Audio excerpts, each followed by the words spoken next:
the DPA, so you'll be expecting to be involved in the regional passenger transport Yeah. Yes, plan we will development. be. Yes. Yep. Yes. So it's good to put some names to the face. Yes, Yeah. absolutely. It's great. Excellent. Yes. Okay. Thank you. I think $2 be enough to be handled, but any more than $2 would be trunking. So yeah. Yeah. So extra admin costs Yeah.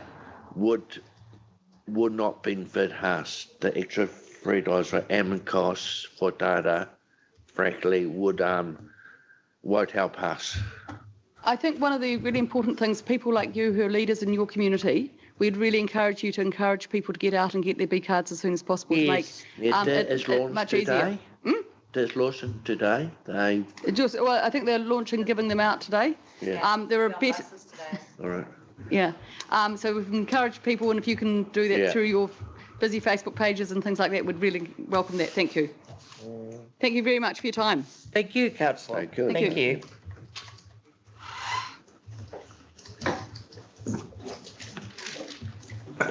University Students Association. Yes, Francesca is here. Yes.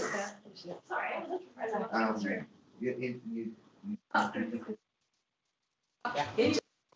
Come forward today. Okay.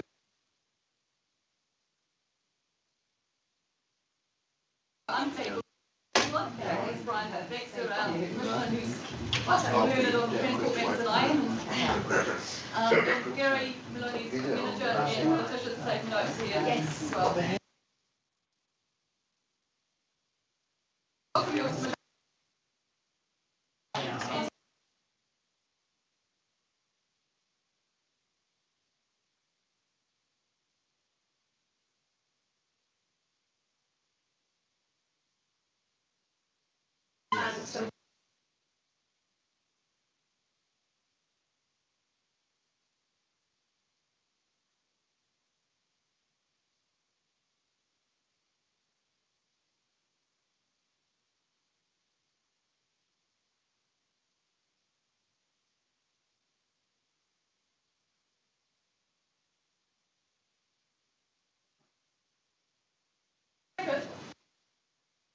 Julian, sorry, just put it on YouTube. It's really.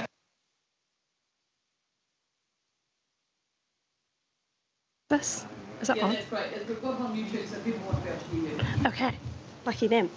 But as you'll be able to see from our submission, we broadly support the simplification of the flat rate fare proposal. We think it fits well with the need to have the buses be affordable and accessible and enable students to live further away from campus, which is quite important, given the increasing pressure on housing, particularly in North Dunedin. And we think overall the proposal will be beneficial to students and the wider Dunedin public. And it's something we continue to support as the ORC looks towards developing their regional public transport plan. I understand that's happening later this year, early next year. However, OUSA does have one major concern, and that is that students, i.e. those who often only travel one zone, are going to be required to pay more under this proposal than under the previous proposal. So students are the only demographic for whom this proposal potentially works out more expensive than the previous system, and that seems like a bit of a unfair disparity. However, we think there's a pretty simple solution to this, and that is to take students and include them in the youth fare. It's not necessarily clear as it stands why students aren't included in the youth fare, nor why we're the only group, I believe, to lose our concession. Obviously, we understand that perhaps the sums don't look that significant, but it is an impact on students, and we want to make buses as accessible and as affordable as possible. I did understand that there were potentially some logistical issues in including an additional concession. I'll be honest, I'm not familiar with the back end of how the B card works, but I understand other similar systems have managed to find capacity to include students in a concession, and I think it would be fair to say that we're not proposing that an additional other concession is created for students, just that students are moved from the umbrella of adults under the umbrella of youth to create a sort of general student concession, and we think that the ORC should adopt this as a simple and fairly effective effective solution to ensure that students are not the only group who's actively disadvantaged by this proposal. But yeah, are there any questions? I'm not sure it's a question. You're right that most services have a discount for university or tertiary students. Yeah, that is. My understanding with this one is that because we're in this interim period, and there's a need to do to introduce it quickly. The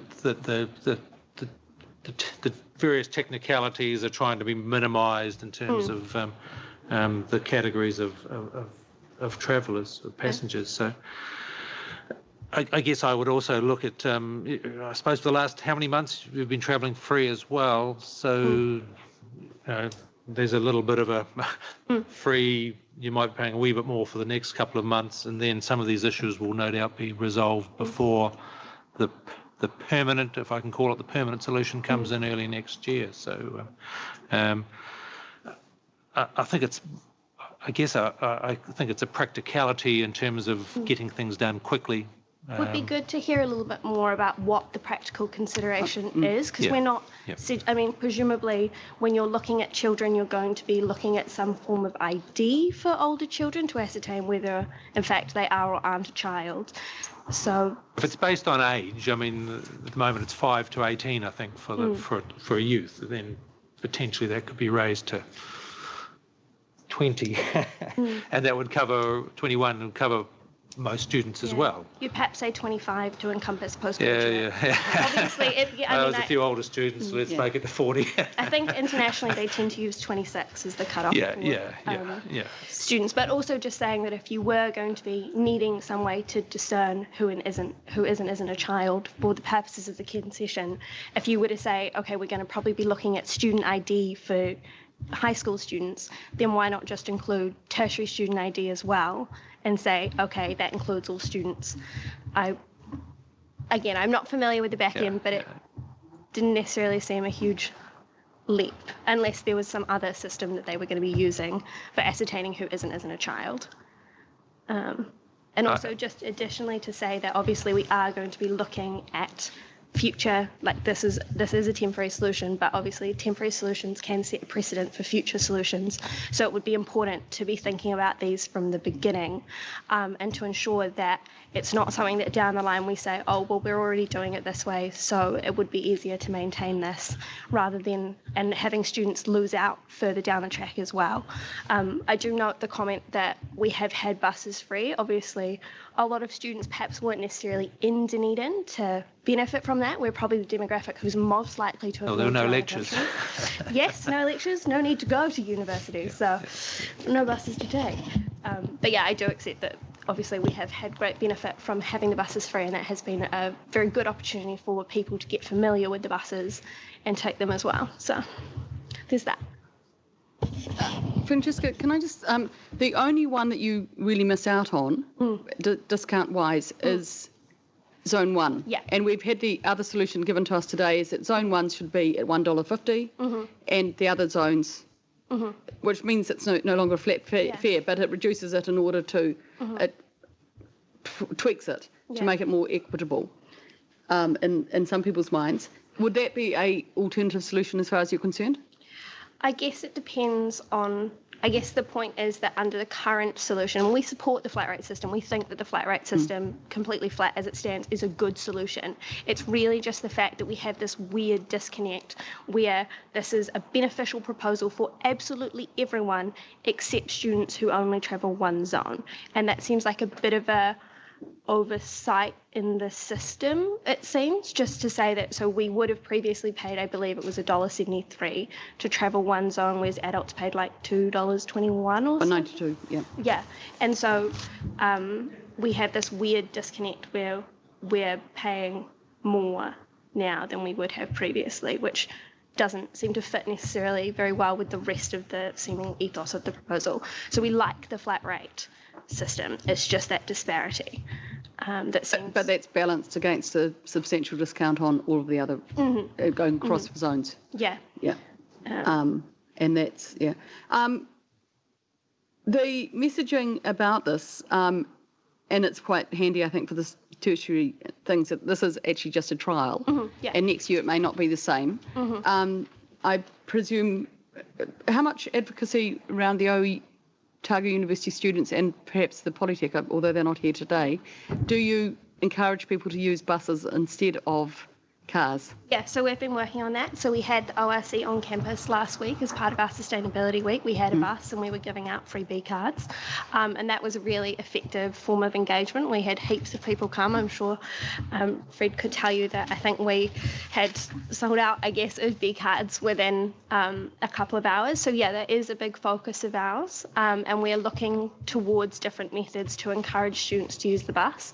And we're seeing, I think, referring back to the increasing housing pressure in North Dunedin, that taking the bus is becoming more important as we have that issue. And I think we've seen over the years that one of the issues is that people are not necessarily familiar or comfortable with the buses, and we think that the introduction of the B card is a really good way to make it a bit easier for people, particularly if they are from those other regions who would then be using the B card, to make that transition a little easier. And the changes with the bus hub have been valuable for students. There's definitely still a little bit more work to be done in terms of making it not a question for people in terms of taking the bus, but we do really strongly encourage students to.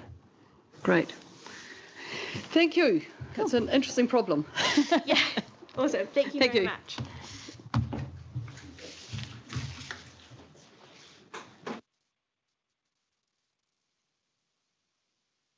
Bus users support, and yourself, I presume, Mr. Bowden. Thank you, Peter.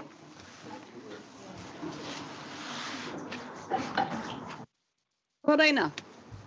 Yes, tēnā koutou katoa tēnei whare, tēnā koe. Ngā mihi kia tātou. Can you turn that on and possibly the one beside you off now? I'm sorry, you're sitting at if that makes sense. Push the mute one on the leftist side. Now on. Great. Thank you, Okay, Peter. yes, good morning. And I like the tissues because, it could get emotional, but that's really good.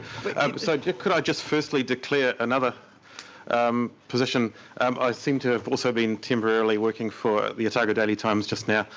So my apologies for the disruption of moving around to take photos. With my colleague, John Gibb. It's not often we have a busologist. In a small community like this, conflicts of interest are really part of the landscape. I don't think I need to speak on behalf of my personal submission. I think that that's been made very clear, unless you wanted to ask any questions. But I suspect that any questions you did want to ask would come up under my other submissions anyway, because they do overlap. So why don't we just set my personal submission aside? Great. And then you mentioned the Tramways Union first, so perhaps I should just go ahead with that one. Peter, look, I'm just going to check. We've just realised from a previous submitter that we may have lost something off the bottom of yours. I just want to check on your personal one that we haven't lost anything off the bottom. And I think you finished with something, get a hefty 16%. Would you recall increase? In fact, that's quite easy. When I made my rather wordy submission, I simply copied and pasted the article I wrote for the Otago Daily Times. So that is actually available. You could get it. Yes. Okay. So I thought that was the case, yeah. and I think we need to make sure that Brian's got that whole. And just to be very clear, by the way, that wasn't representing the editorial opinion of the ODT. That was a private citizen article in the ODT for which I work. So your conflict much. Noted, oh, we are conflicted. Yeah, we are. Yeah. And I'm sure John's not going to write you up at all again. No, I think it would be better if you didn't, John. Okay, so yes, which organisation would you like to? Do you want to start with the bus users support group? Okay, and just another little preliminary statement is that both the Tramways Union and the Bus Users Support Group invited me some years ago to represent them because of their perceived perception that I'm some sort of expert in bus services, which is kind of nice and flattering. But just to be very clear, both organisations are capable of holding opposing points of view, which I will try to accurately represent. Thank you. Okay. So the bus users, look, I'm not going to repeat the submission to you. It's very clear. And I think other people have also expressed really eloquently the concerns about the unfortunate side effect of the flat fare proposal on those short distance travel for young people and students and people with disabilities. So I'm not going to reiterate that. So we were careful in the bus users group submission to say we don't like the effect on these people, but we didn't want to be too prescriptive in how we felt it should be fixed. So we gave quite a varied list of suggestions. But sitting here listening to the previous submission by the DPA, I thought that one of their suggestions was actually really clever. Taking my understanding about the issues about really setting up the system being difficult with the recent pandemic, and accepting that, I wonder if a two-zone system might actually be the best interim solution, and so we could then have $1.15 perhaps for children for one zone, and then $1.50 for two or more zones, and then for adults, maybe accepting the Union's Otago position, that the adult fare of $1.92, the leap from there to $2 is acceptable. So let's not quibble about that. So we have one zone, $2, two or more zones, $2. And then for disabilities, Gary can probably tell us what the current disability or Go-Kart Extra fare is for one zone, but I just don't have it on the top of my head. Is it $1.28 or? No, it's $1.72. $1.72. So you could perhaps a one zone fare with the B card could be $1.72 for those people, and then it could be $2 onwards. Or if for some reason you couldn't delineate between students, Go-Kart Extra, etc., you could make the adult one zone B card fare $1.72, and then it could go two in subsequent zones. Now, so yes, taking on board your reasons that you can't preload all of these concessions in the system in the time frame that's available, I do wonder though if you can in fact apply zoning to the system. I mean, the B card is a very expensive and very intelligent system, and honestly, if you can't tell it to start applying zones to people's travel, I wonder why you bought it in the first place, because you might have ended up with a system that's only about as good as the existing Go-Kart Wayfarer system if that's not the case. And so it strikes me that the best interim solution is, as DPA has suggested, a two-zone system.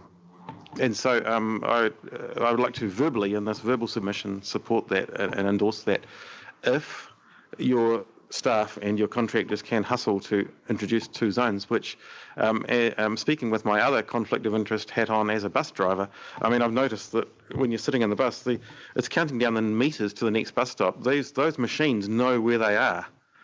So it should, in my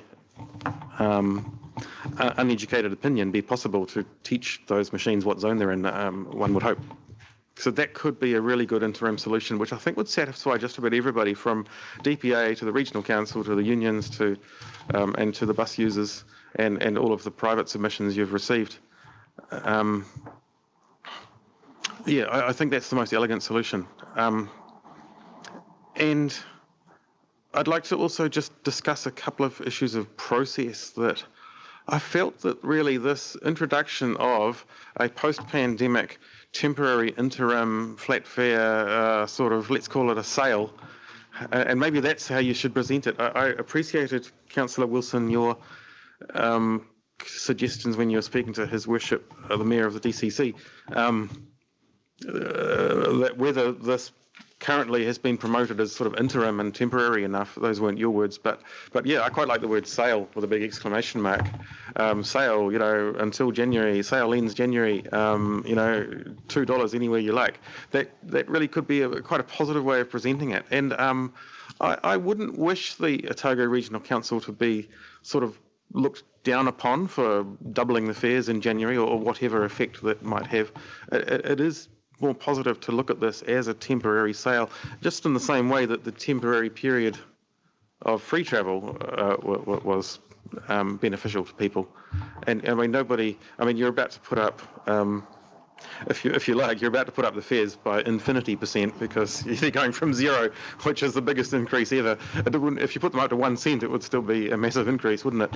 So we wouldn't want you to receive opprobrium for that either. Now, could I briefly speak about the $5 penalty fare for not tagging off? Now, DPA expressed... Can I just say, can I just check which fare it is? I can't find it. Is it $5 or $4, Gary? There's some dispute about that. It seems to have been lowered to $4 in recent publicity. Julian. It's $4. It was earlier $5, wasn't it, I think? Yeah. In some proposals, yeah. Okay. Okay, so let's I withdraw and apologise, Madam Chair, it's $4. But really, even that's a wee bit much. And when you think about it, what are you...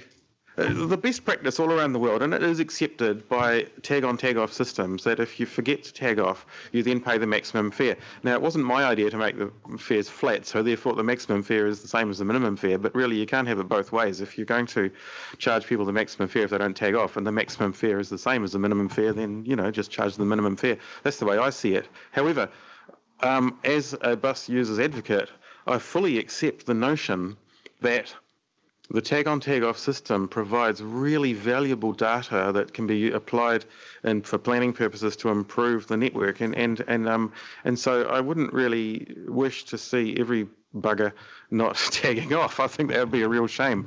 And so, looking at it and sort of deciding this on the hop, really, without consulting the members who I'm supposed to be representing, I kind of feel that if you think of $3 as the standard cash walk-up fare for somebody who hasn't, got organised before they decide to travel, then maybe the $3 level should be, that's your sort of non-discounted fare if you don't do it our way. And maybe that is what the penalty for not tagging off ought to be. Because really, when you think about it, all you're doing is you're punishing people for not keeping the Otago Regional Council informed as to their whereabouts. And, in this day and age, there's something chilling about the government not insisting on being told where you are. There's a wee bit of Big Brother-ness, 1984-ness about that.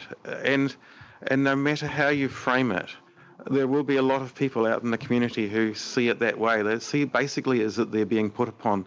And I thought the DPA expressed really eloquently the effect that would have on people with disabilities in particular who... So, I can't express better than they did. But I just don't like to see a system being obviously unfriendly to its users. And that's what I feel that the failing to tag off penalty will be perceived as. But, just to reiterate, I do support the notion of gathering data for the benefit of planning purposes.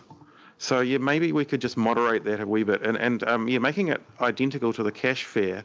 That says if you do it our way, it's $2 or maybe less, as we were discussing just before. If you do it your way, it's $3. I think that would be a happy compromise, certainly better than $5. And I do recognise that you've lowered it from 5 to 4. But how about we make it 3?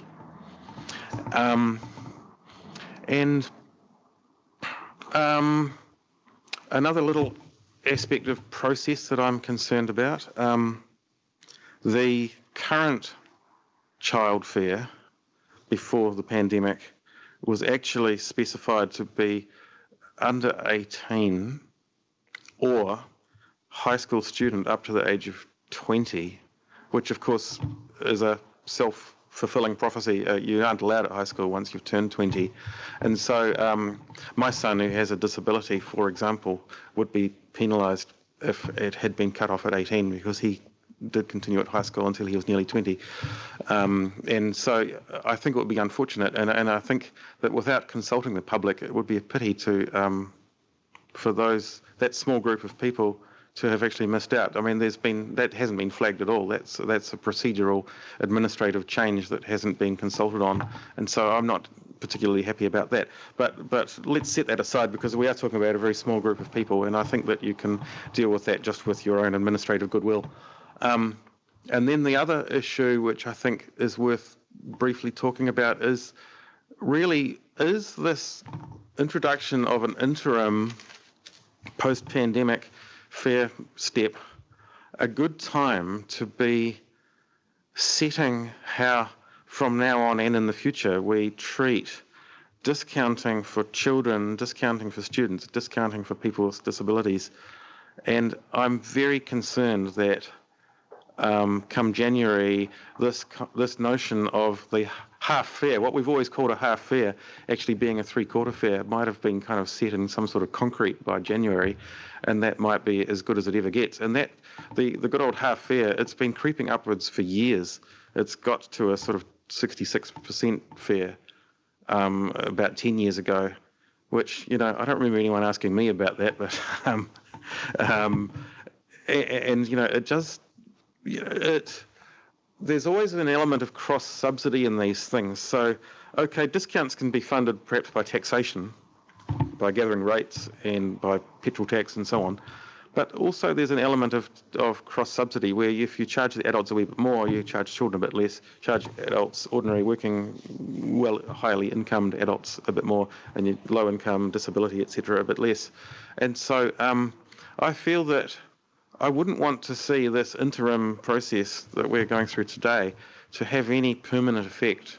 And really that the percentage level of the child fare, the proportionality of the child fare to the adult fare, it's really pretty bluntly like sort of not that much of a discount and not particularly good. And I think that the RPTP process is a far better way to deal with that and accepting the issue that we have to come up with something today, now, for what's happening shortly. If I try to pull all those threads together, let's see if we can hustle to produce a 2-zone system that will, I think, settle everybody's concerns. And then briefly touching on the notion of the travel bank, which I'm absolutely thrilled to see the council adopting. That's not what we're here to talk about today, but the reason I'm mentioning it is because that could also be used to blunten some of the effects. So I've successfully perpetrated a sort of a horror story about children spending an extra $140 a year to get to school. And okay, I did pluck that out of thin air. I don't know these people, but I have been rather pleased that that concern that I expressed in my article in the ODT did actually spread around. A lot of other people have submitted on that. But okay, here's another way to deal with that. Firstly, you could tell them, well, they've just had free travel, so shut up. And that's one way.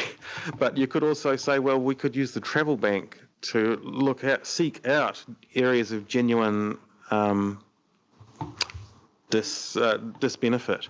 And maybe schools could apply for some sort of bulk funding and dish out a few B cards at assembly time, or so have a hardship process. Peter, can I just interrupt there? I don't know that Brian knows about the travel bank, and I think that's where money that's left over on your current card Yes. can be put into the greater community good. Is that correct? That's quite correct. Yes, and I just want to make sure Brian, who's not from around here and may not be aware of that. So the travel bank has just been launched as a proposal by the OIC. Really, Gary should be presenting this statement, not me. But I just want to make sure. Would you like to give us a brief on the travel bank, Gary? That's all right. I think I understand. Yeah. Okay. So you could establish a hardship process. So I'm just trying to find a way of answering all of these concerns that I and the DCC, DPA, and everybody have made abundantly clear. And a hardship process where on application people could be funded. That could be another way of dealing with that Zone 1 issue. Not quite sure where to start. I think there are lots of conflicts. What the ORC seem to be going for is a simple system, and that's got to be applauded. And flat fare, simple, transitional. And I think that's, and if you're doing all that, then you really don't want to get into too many complications, except to identify them and then work out how they can be incorporated maybe later on. And that seems to be happening as well through the process. So, I mean, I'm interested in your 2-zone thing, and of course the cards can be programmed to know that when they move over from 1 zone to 2 zones, and that will be happening in lots of B cards around the country because other jurisdictions have more than 1 zones. But I guess what I understand what you're saying is, but ORC is just just had a consultation process on a flat fare system, and I'm not sure going essentially back to a simplified system that they had in the past. Instead of having 4 zones, they're going to have 2 zones. So that's really just my sort of conflict there. I've just jotted some numbers down on what 2 zones might look like, and we can lower any system to make sure nobody's paying more. If you had if you look at, I'm a little bit worried that this consultation process will be treated as a referendum. If you held a referendum about Christmas dinner and 75% of the respondents were humans and only 25% were turkeys, you might say, well, the humans agree that Christmas dinner is a good idea, and I'm a little bit worried that the people who live in 2 zone or beyond will actually think that the flat fare system is a marvellous idea. But the point is, it's not, and you can look at holistically and say the community is better off.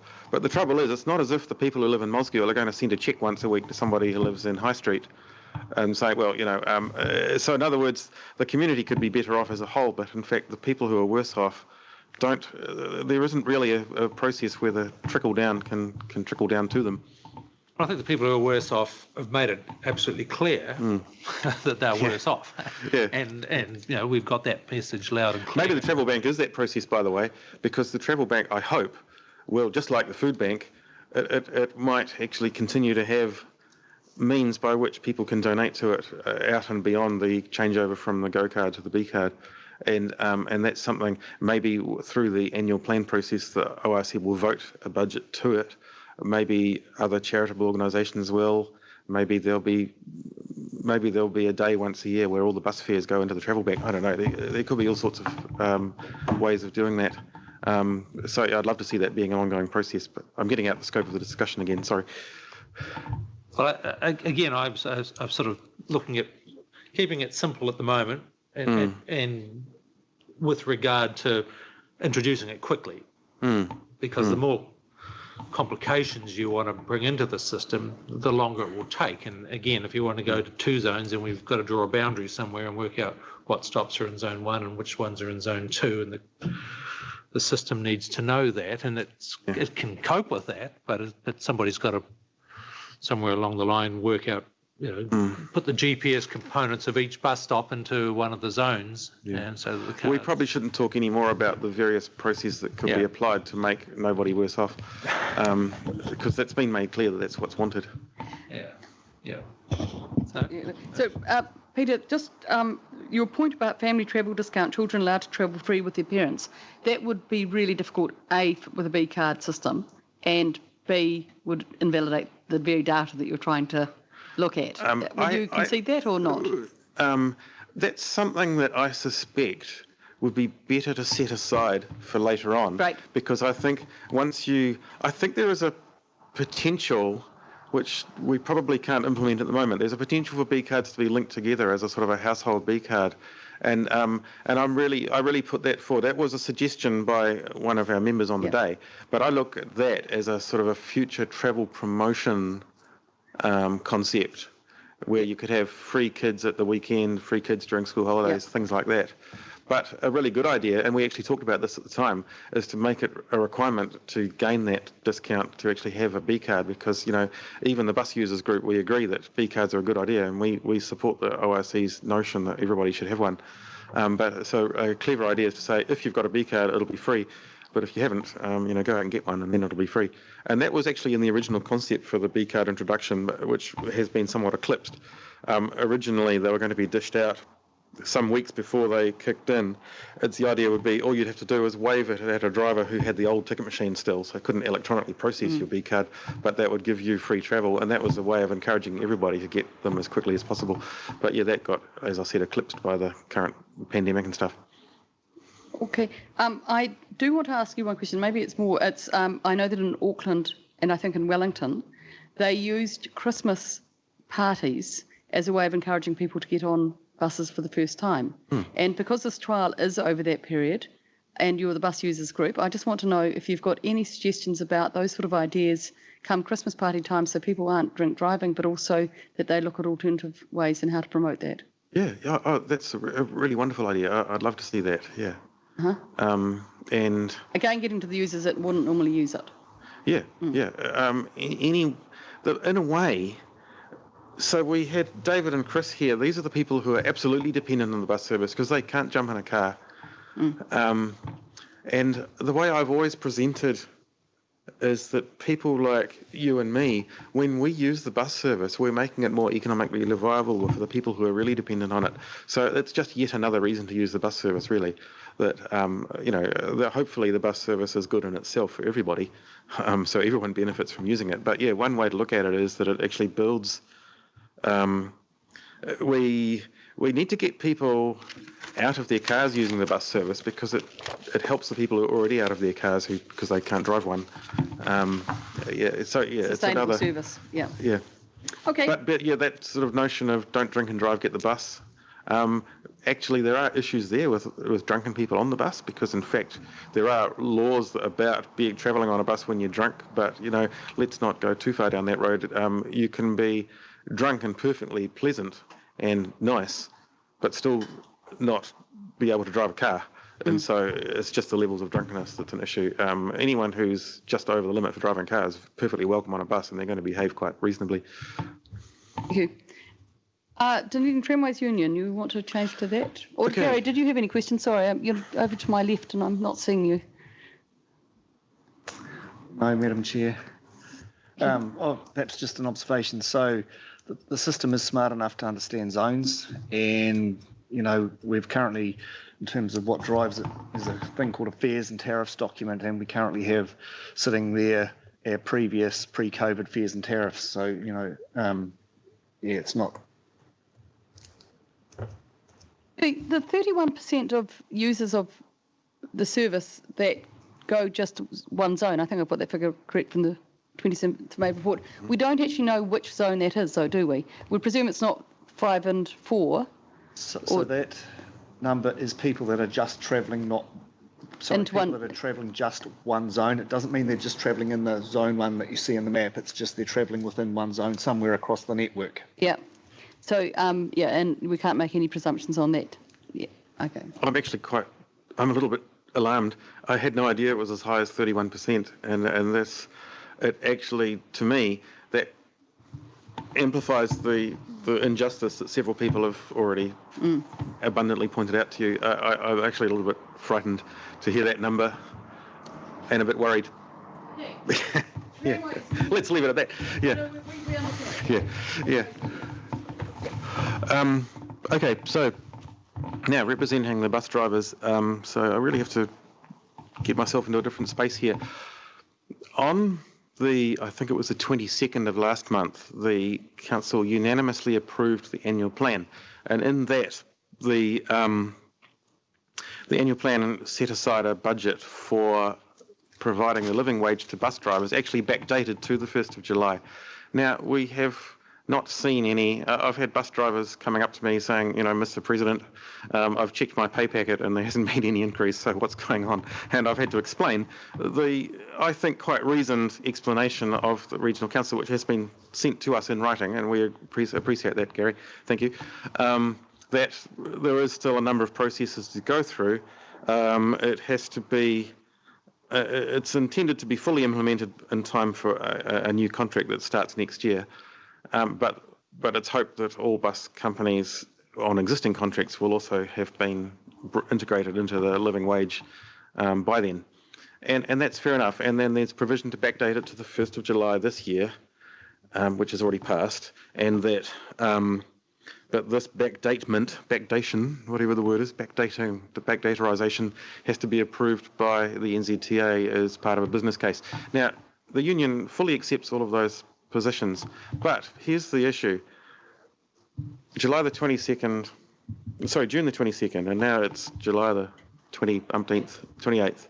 So it's been about a month. Okay. No money hasn't come through. Meanwhile, here we are today, on July the 28th, discussing a fare that will kick in on September the 1st.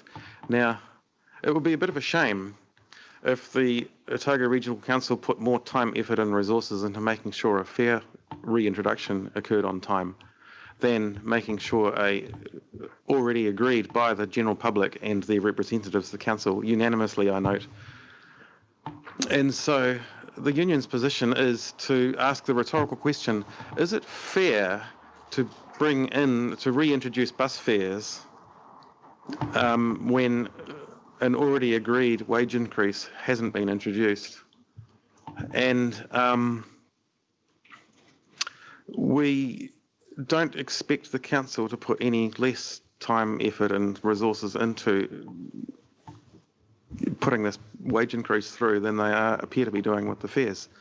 And secondly, if the general public, and there were no submissions opposing the proposed annual plan increase of bus drivers' wages to the living wage, and there were several in support of it, and the annual plan was agreed unanimously. So is it fair to be levying another fee on the public? The regional council can't levy a new fee, rate, tax or penalty on the public without approval by its councillors. They have already done so and funded living wage. Why would you then allocate, vote, approve another levy, fee, penalty, namely bus fares, if the existing allocation hasn't yet been allocated? And so, yes, we asked the rhetorical question, is it fair to start charging bus fares when you haven't yet spent the money that you've already got on living wage for bus drivers? Peter, a rhetorical question at a submission is an odd thing because normally we Yes. write a decision up that answers the submission. Well, our submission also Yeah. states it in a different way. Yeah. But that's how we want you to... I'm just wondering if it's more helpful, though, that submission actually should be to the full council, either through the Finance Committee or if they've still got an infrastructure which is meant to deal with buses. I think the Finance Committee should be hearing that because they're two different issues, and I appreciate why you're merging them together, but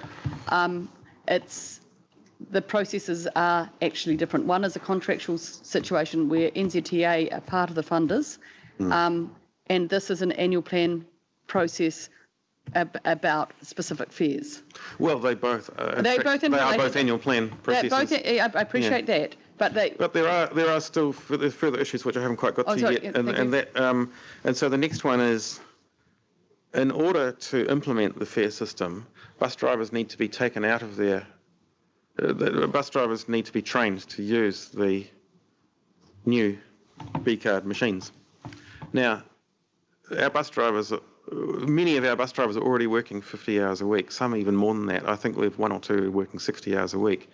And so I'll ask a further rhetorical question. If you haven't yet handed over the already agreed fair wage increase to these people, is it fair to get them to come into work on their day off to learn how to start charging the public bus fares and thereby levy even more money to the council when the council already isn't spending the money that's already been budgeted? So that's a further rhetorical question. And so, yeah, I mean, I really have a problem with bus drivers having to come into work on their very meagre spare time to be trained in the new fare system, and that is an injustice. are you saying they don't get paid for that time? They'll get paid for that time, right. But here's something that might surprise and startle you. The B-card machines are already in use, and they're being used to collect data about who is travelling on the existing free travel scheme. And the bus drivers, in their own time, have learned how to, because we were in lockdown at the time when the machines were installed, it simply wasn't possible to get all the bus drivers together into one room. It wasn't safe, and we've been very careful. We've been, not using our smoker room at the bus depot. We've been quickly coming in off the street, getting what we need, and going out again to our buses, which we're also trying to keep clean and wiped between use. And so, we were in the front line really through that. Now, during that period, we couldn't learn how to use the B-card machine. So the way it was done is one driver would show one person qualified to train would give a small group of drivers, one at a time, a brief introduction, and the drivers taught one another in our spare time, unpaid. So, in fact, the data that the ORC is already getting from the machinery is actually a result of an unpaid, unwaged training process that no driver has been compensated for. So I do hope that that's appreciated. But yes, every day that we turn up to work for what is widely regarded as less than it costs to live on, as a result of the ORC's contracting process that it's had for many years, partly the government's policy, the PTOM and the system before that is to blame, and not entirely the ORC. But every day that we turn up to work is a case of injustice. We're turning up to work for less than it costs to live. That's what the living wage is. The living wage is determined by a group of academics as what the minimum it actually costs to get by and survive in our society. And so, currently drivers are getting paid less than that. All we're asking is to be paid that amount of money. You've already agreed to pay us that amount of money, but when every day that we come into work to drive the buses for you and for the public is an injustice, if there will be a greater injustice if we come in on our day off to learn how to use the B card, ironically, which to bring even more money into the regional council, and that even more money still isn't showing any sign of ending up in our pay packets at the way things are going at the moment. So please let me make clear the sense of injustice felt by bus drivers to you.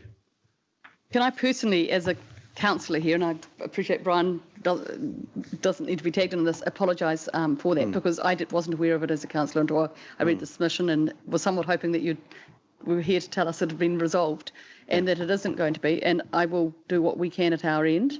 And because you're here, also can we pass on our thanks, because I totally appreciate the bus drivers doing the essential services. They were really key and pivotal, and the heavy burden that they paid for having to keep buses clean and the risks that they took during that COVID outbreak. And can you please that pass has that on? been publicly acknowledged, Yep. and once again by you just now.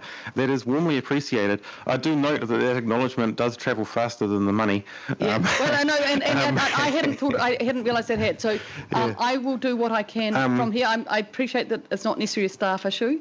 It's a procedural issue, and I want to be clear that we make no accusation levied at any individual or even the organisation, but we want clearly to express our frustration at what we see as the unfairness. Because remember, this has been unfair not just since the 1st of July, but really for years before that. The tendering system, the previous tendering system, drove wages into the ground, and the PTOM just put a steamroller over that to make them even further. And both of which were requirements from central government that the ORC is only slightly complicit in, and so I want to be clear that, this isn't an accusation, but this is an articulation of the way the drivers are feeling. I wonder if whether we need to do something else and come down and see them or something, and I'm happy to do that. Could be very helpful, yes. Yeah, no, I think that's something we can do, but that is outside of this process, Peter, and I don't want to... I appreciate they are connected, but I just want to one more acknowledgement that was made publicly by the council, which is really appreciated, not only acknowledging the efforts of the drivers, but actually also acknowledging the drivers who were unable to work through the lockdown, and we appreciated that acknowledgement too. So yes, the acknowledgements are appreciated, but they do tend to travel a bit faster than the money. Okay, we'll see what we can do. I'm not going to promise anything, and obviously we can't, and it's other partners of ours, and it's also a process that these guys have somewhat inherited, being relatively new at the council here. But the fact is we're on the road to fixing it. I don't know when we can. So but there's no accusation of a lack of good faith or goodwill, just to be very clear on that. Thank you for highlighting it, Peter. Have you any questions, Brian? Lots, but no. And just furthermore, sorry, the union also endorses the views expressed by Unions Otago about the general concern about the shorter distance travellers. Thank you. Yeah. Very good to get back to the questions before us. Yeah. Thank you very much for your time. I'll just mute that. Thank you. We're just going to adjourn for a coffee or tea. Sounds like a good idea. Are you going to stay on, Peter? I'm really comfortable for anyone to grab a cup of tea up here. We've got Sam, and I think the one that... Oh, I definitely want to be here for Sam. You possibly want to be here for Jack Cowie this afternoon too at 3 at 1:05. Yeah. He's a student. Do you want to read his submission? It's one that... All right, yes, perhaps I do. But I'm not sure that we've got again, Letitia, I'm sorry. I think there's some vowels we can't scroll through them. You understand my issue now? Database in terms of what it's outputted to. Yeah. And only so many characters in a cell, so I have to work with. Yeah. Yeah. I'd picked it up on one, but I hadn't picked it up all the way through. Yeah, I thought Sorry. I'd cut across it when I made Yeah. PDFs up, but obviously haven't. PDFs up. Yeah. Why can't a student or a graduate student use it? Brian, do you mind if these people, gentle people, I know it's just yes, teaching them you're more than welcome, John. Nice to see you. Lovely to see you. Some of the I just find we've just done a technical error, so I'll try and fix that. Right, okay. And you're going to get back to you, John, no problem. Because as you know, I was doing the ISC myself for several years as a reporter, but of course I've been, moved sideways out of that, and of course I haven't done anything with that for some time. No So, problem. Come through, I'm going to give this paper out of the because I mean, that would provide enough of a paper trail that they could end up in jail. Nowadays, a website is to be sort of running a check or signing a contract. The systems do any of it. They're all unlocked. Yeah, that's I'll what go and grab The link to the So MSD, who's going to type in your details. I'm going to go with it now. Apparently, we're having a copy. well, I think I'll take my jacket with me. I've got some valuables in my jacket. So. Young man, Peter, you go sit down and I'll take a photo of you like you have made everyone else have their photos taken. I would love to have my photo taken. ODT want that as well. You can pretend you're talking to us. And it won't be on YouTube. And there's a beautiful painting behind you. And then they can choose whether to use you or not. I appreciate your point. The only trouble is that if I make this, if I appear on the paper, I have to buy chocolate biscuits. Oh, that's okay, that's fine. I think you're Yeah. no, you're looking at the light. You're not looking at me. It's, Okay. it's not how you've done 31. Yeah. Slam! My serious face on like this. Yours doesn't. Yeah, but it's looks like one of those mental health photos where the person's in a silhouette. Oh, sorry. Do you want to take it from the other side? I think it would be better, Yeah. because of the lack of light, there's Yeah. movement in the photo. Yeah. We've had John behind you and then put both five biscuits half price. Yeah, Sorry. that's a good idea, yes. John's now Hide home. Yeah, behind no, that extra wide That's the thing about journalists, they're always in the wrong place. That's, It's pretty like blue. That's a great idea. What make you feel? Yeah. Even I should have got Letitia to sit down. Go and help yourselves. I'm sure there's something in there. yeah, right. I think I'll just take my jacket with me.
tortuous.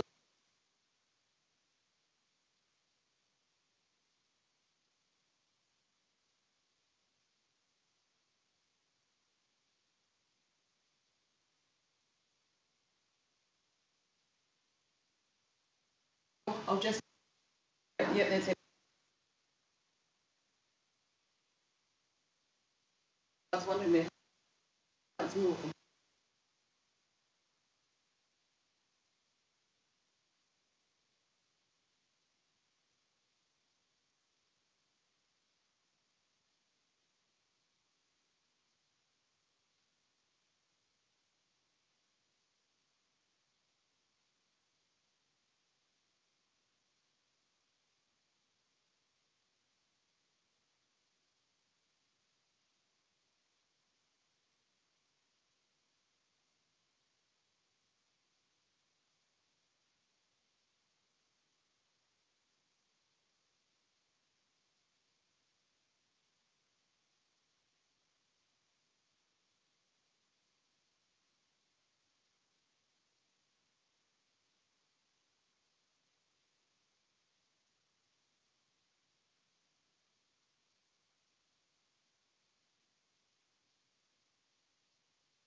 Sam. Oh, good. You can either take a seat or you can join them in the other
Oh, you were on from what, 11:05? No, I think we've held them up. By the way, I addressed Letitia several times as the chair. I didn't realise it was you. Yeah, no, sorry. It's funny. No, Sorry. it's fine. Sorry, apologies. Where should we sit? Anywhere you want. We're sitting over here because we're on YouTube today. So Sam, if you want to sit in these seats, one of these seats here, you're first just up. to listen and watch? And if you're just, I think it's easier if you're back there, just so. You can't hear when you're back here. These are need to work as speakers. Oh, well, the last time I came, perhaps that includes. And so Sam, if you just, if you're at this end, and just turn it on and off. Voice. Yeah. Actually, I'll sit It's here. awesome. John gives me. We've spoken to Brian to come back, and the staff, not to mention. Very professional. Got a microphone set up and everything. This.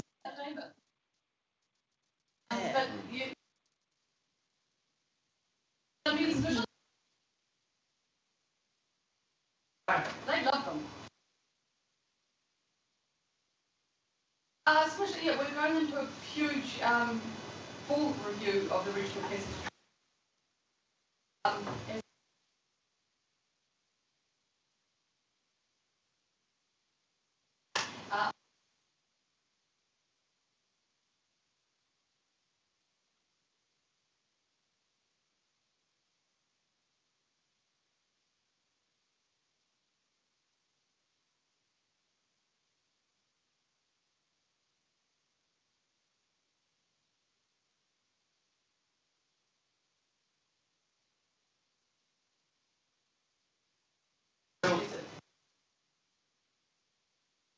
Oh, look, I can't remember.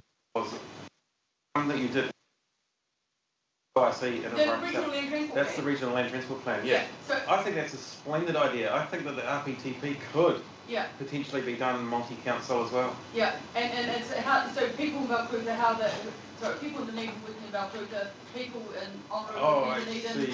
and actually starting to look at where the demand lines. Well, that's another issue, but if And connecting up communities, but with communities. even if the ORC had an opinion that the catching the was a good idea, without giving them any money or anything. But if when you opened your Dunedin bus timetable down the bottom and said, oh, by the way, there are also bus services to Queenstown, Invercargill, Christchurch, just to, and then they also leave from the hub. You know, just for the regional council to have a little tiny Starting those overview. discussions, you'll be glad to know. Yeah. That's a governance issue And, initially. Yes. Another You'd little like to point. evolve. The bus users group asked informally if we could be public.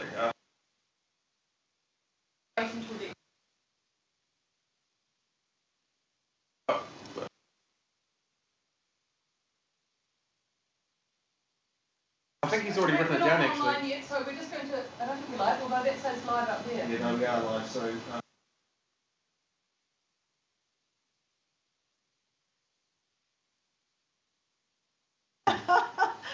This has really been saying nice things. Yeah. So Peter has one other suggestion from the bus users group that he would like to raise, which is slightly outside. It's about the review generally. So Peter, Sorry. if you turn your mic on. Oh, yes, okay. Thank you very much. I'm sure this is a huge breach of standing orders, but never mind. Look, well, I'll say it with a preamble. So today's discussion, in a way, was preceded by what I would say slightly negative publicity directed towards the council about, oh, yeah.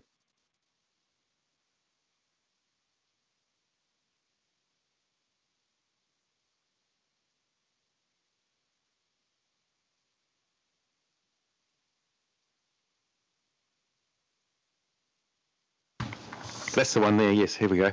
If there'd been a sort of workshopping process, which could even have been done confidentially as a non-public thing with some of the user groups, now the bus users group would happily be involved in that if invited. You know, it's not something we feel we could insist on, but we did make that suggestion to you, Gary, the other day, you'll remember.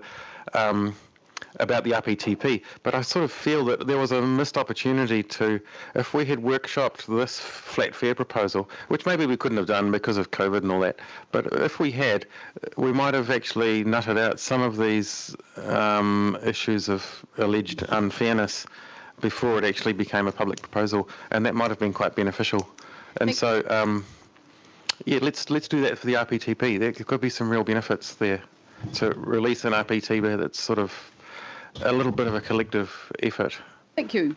Thank you for that offer of making yourselves available. That's very kind of you. Welcome, Sam. Sorry, we're now running late because we enjoyed morning tea. Apologies. We're enjoying all the submissions so much that we're running late. Apologies, and I hope that hasn't missed too many classes for you. Thank you for your submission. It's feel free to talk to it. We've read, we think, all of it so far. But yeah. And, yeah, it should be voice activated. Oh, very fancy. Before I begin, I would like to thank you guys for hearing me. I'm a firm believer in that if something's happening, that anyone should be able to have the opportunity to say anything, which is why I appreciate things like this so very much.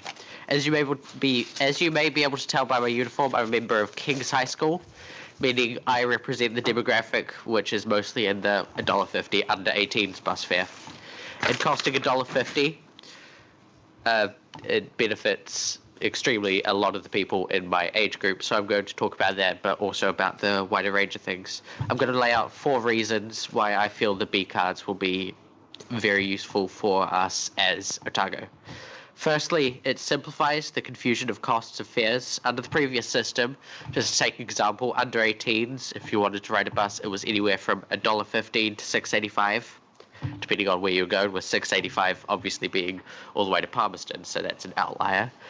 These unrememberable fares would make it trouble for people to remember the cost of a specific fare, whereas under the new system, the fares being streamlined at $1.50, $2 and $3 is much easier to remember and calculate when you need to top up, for instance.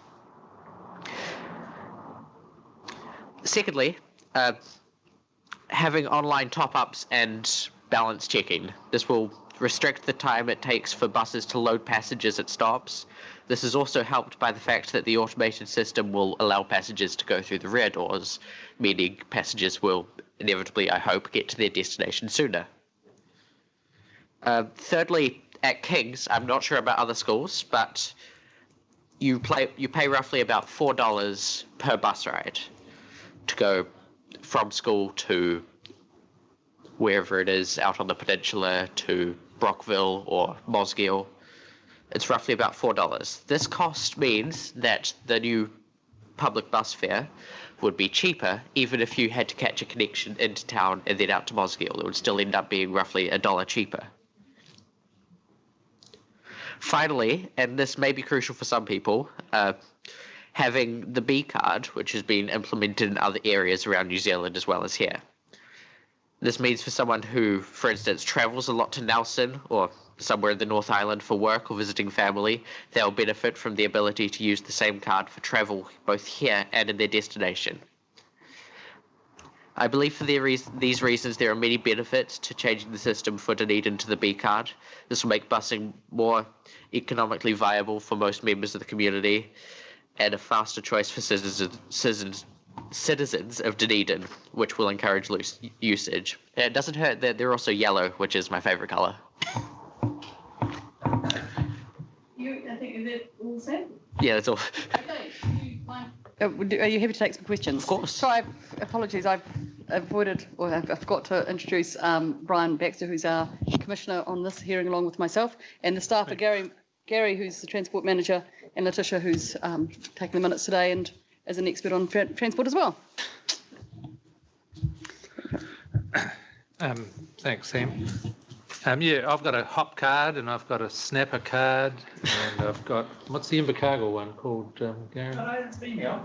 Oh, I know it's going to go B, but it was something else, and it would be great to have one single card. You mentioned, Sam, about passengers loading by the rear door, but I don't think that will be happening. I will check, but I believe it'll still be front door loading and rear door. Yeah. I just noticed that there was the B sort of things at the back doors, and I assumed.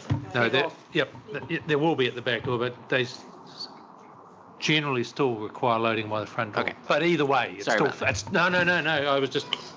When you said that, I wasn't sure myself, but it still speeds things up Yes. enormously. And you tend to have two queues going into the buses, one queue paying cash and the other one's heading for the reader on the door where they just tag on and tag off. And so it's certainly much faster.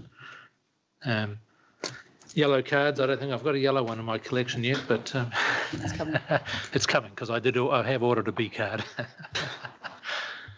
But that's it. Thank Okay. you. Thanks, Sam. There's been a lot of discussion today about the increase for the people doing Zone 1 travel for children. That goes from $1.15 to $1.50. Have you got any thoughts on that and its affordability? I feel that, considering it's going from 115 to 150, it's certainly it's a small increase, but it's still an increase. But I feel that in the long run, it's going to be worth it because it's such a small increase that it's not going to be exponential. Whereas for other people who are traveling, say, 2 zones, they're seeing a decrease. And I feel for those people who are traveling 1 zone, that it's worth it to pay that little bit extra to access the buses. Great. And the other question I had was about the school buses that you talked about. Yes. Do you think people will change from using those bus services to these services in the interim because it's cheaper? I certainly think so. I've noticed many people around my school sort of weighing up the differences, saying, oh, it's only 50 cents cheaper to go on the public buses, so it's not really worth it. Whereas under these new ones, I know people taking the Hills bus from Kings up to sort of Roslyn area, that being only $1.50 versus the $3.50 it would cost per fare for the Hills bus at Kings. That's certainly a huge difference. I feel we'd see a lot more people choosing that option because of the variety in price. Is that happening now with the free fares? Yes, Okay. it is. Great, thank you. Any other questions? No. Gary, did you have any questions? No, thank you. Thank you very much, Sam, for coming along. Are you going to take a photo, Peter? You've done that for everyone else.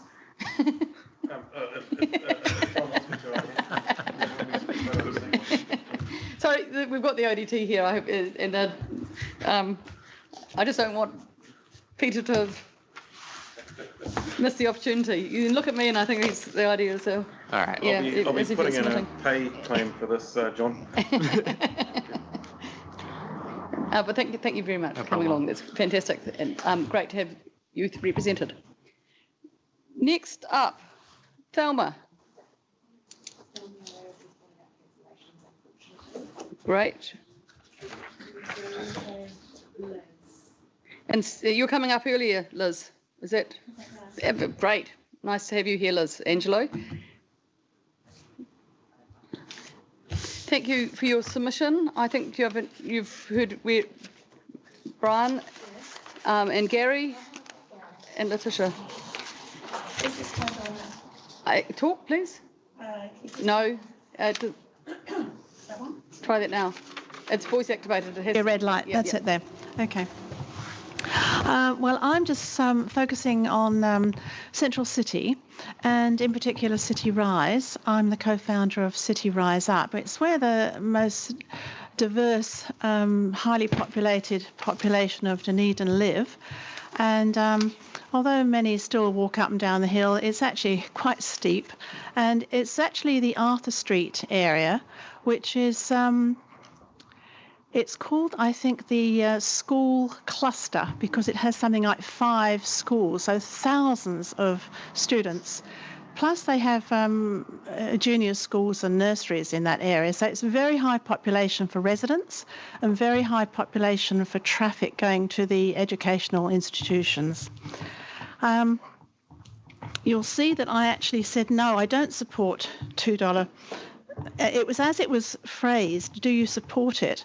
And there's a big but. Really, the answer is yes. In fact, I put forward that very idea of $2 buses for the last regional transport plan, but of course it went to Queenstown, not Dunedin. So I'm very much in favour of the $2 fares. But, and these are the buts which you've probably been over already, because there were those anomalies which are outlined. But I think I'll simplify it by saying I think the free buses have been brilliant. It's been absolutely, I mean, the timing was brilliant to have it before the $2 trial, because I've seen a lot more use of the buses. It's opened it up. It's made it possible for people that live in our area to say, oh, I'll just hop on the bus. It's free. And they go up and down the hill to the nearest shop. Our nearest shops are the Countdown and Central City. We have nothing at our level. If you go up the hill, you've got Mornington and Roslyn, but most people go down for their nearest shops, doctors, pharmacies. All services are at this lower level, so they do need to take the car for a short journey, whereas in fact they've been taking the free bus, so it's made a huge difference. And I would like to see the $2 bus be introduced permanently. And my long-time aim is to go to free buses for Central City, because that's where the people are living, shopping, busing, going to school. It's very high density. It's also in City Rise, we have a great deal of students. We have people who are on low incomes. We have rooms that are houses, older houses that are rented by the room. So you can imagine they're very low income. And instead of having cars, if they come to Dunedin to go to university, if they had low cost or free buses, they wouldn't even need to bring a car to Dunedin. I live next to students and I watch the changes over the years, and some bring cars, some don't. So I think having free or low cost public transport will make a huge difference to the number of cars that actually come here each year with our 20-odd thousand students. Anyway, what I've suggested is that free buses are ideal. We should aim for more as people will use them. And my aim is really to reduce the emissions and help the world climate control. I would like to think that Gold Card use is going to continue, and I'd like to ask the panel if they've heard that it may not continue at this stage or afterwards. Mrs. Chair? I'm going to defer to Gary because I did ask that question earlier, but right. I'd rather it came from the technical Right. side's advice. Thank you, Madam Chair. So we are out of sync with the rest of the country. So Council, as we know, as we get towards the end of the trial that we're talking about, Council will have to make some decisions about what it does next. And of course, in that mix will be what happens with Super Gold Card. Really? But the agency has been clear with us that because we're looking at it free all day as part of the interim trial, they are not picking the cost up of Super Gold people that will travel in what they call the ineligible period. So Super Gold Card holders that travel before 9 and then, I've got to think about my timings now, between 3 and 6:30, Council will be picking that cost up. The central government won't be. So that will have to go into the decisions for the future. I think in a city that's as hilly as Dunedin, for older people, that Gold Card is a godsend. And I mean, I would like it to be 24/7 as it is at the moment, but even if it has to go back to those limited hours, it would be a great help. But that's really important. Minimum will go back. Well, The other hour. okay, Stays. right, okay. So for the trial period, it's 24. Yes. I would suggest the $2 fares for everybody except the following, and because they should not be disadvantaged. And I would suggest $1 fares for children, tertiary students, and Go Card Extra holders. That's the disabled. Because I don't see any reduction for the disabled. Would I be right on that in the future with this $2 project? Again, deferring to Gary, but... So tertiary and Go Card Extra holders currently will pay more per trip for Zone 1 travel. Yes. But all those that are travelling for 2 Longer. zones or more will be paying less. Yes. And- So it's a bit like the students' fare, isn't it? They're going to be paying more for a short journey. I bring that up because we've got Otago Boys at our place, and they've got a bus stop right outside their door. They can go downtown and up, backwards and forwards. It's one stop, but of course that's going to go up with this, what's written at the moment. So that's just a thought, that you actually have $1 fares for the children, tertiary students, university students, Go Card Extra holders. So you actually introduce a $1 fare. A lot of people have said to me, oh, students should be free. And perhaps yes in the future, but you could at least round it up to say $1 for those children, tertiary students, Go Card Extra, the disabled. Make it $1 fares. The other anomaly was the charge for tagging off with the B card. Probably that's come up before, has it? But tell us your ideas. Well, I don't really have an idea, except it does seem a bit excessive. Is it $5 or something? It's now 4, we understand. Oh, right. Yes, I'm not sure how you get round that, because you obviously want to know how far people are going to go. So I don't have a solution, but it does seem a bit excessive because people will forget, especially students. They're in another world with their headphones on, and, you can't even communicate when you're sitting next to them, So I don't think that's very fair, really. But the other thing I've also like to see and encourage is the joint cooperation between the DCC and the ORC. That has made a huge difference. I can see that already. And so I think that's my submission. Thank you, Liz. Are you happy to take questions? Absolutely. Thank you. Brian? Well, yes, like you said at the start, I was intrigued by why you'd said no, that you didn't. I know.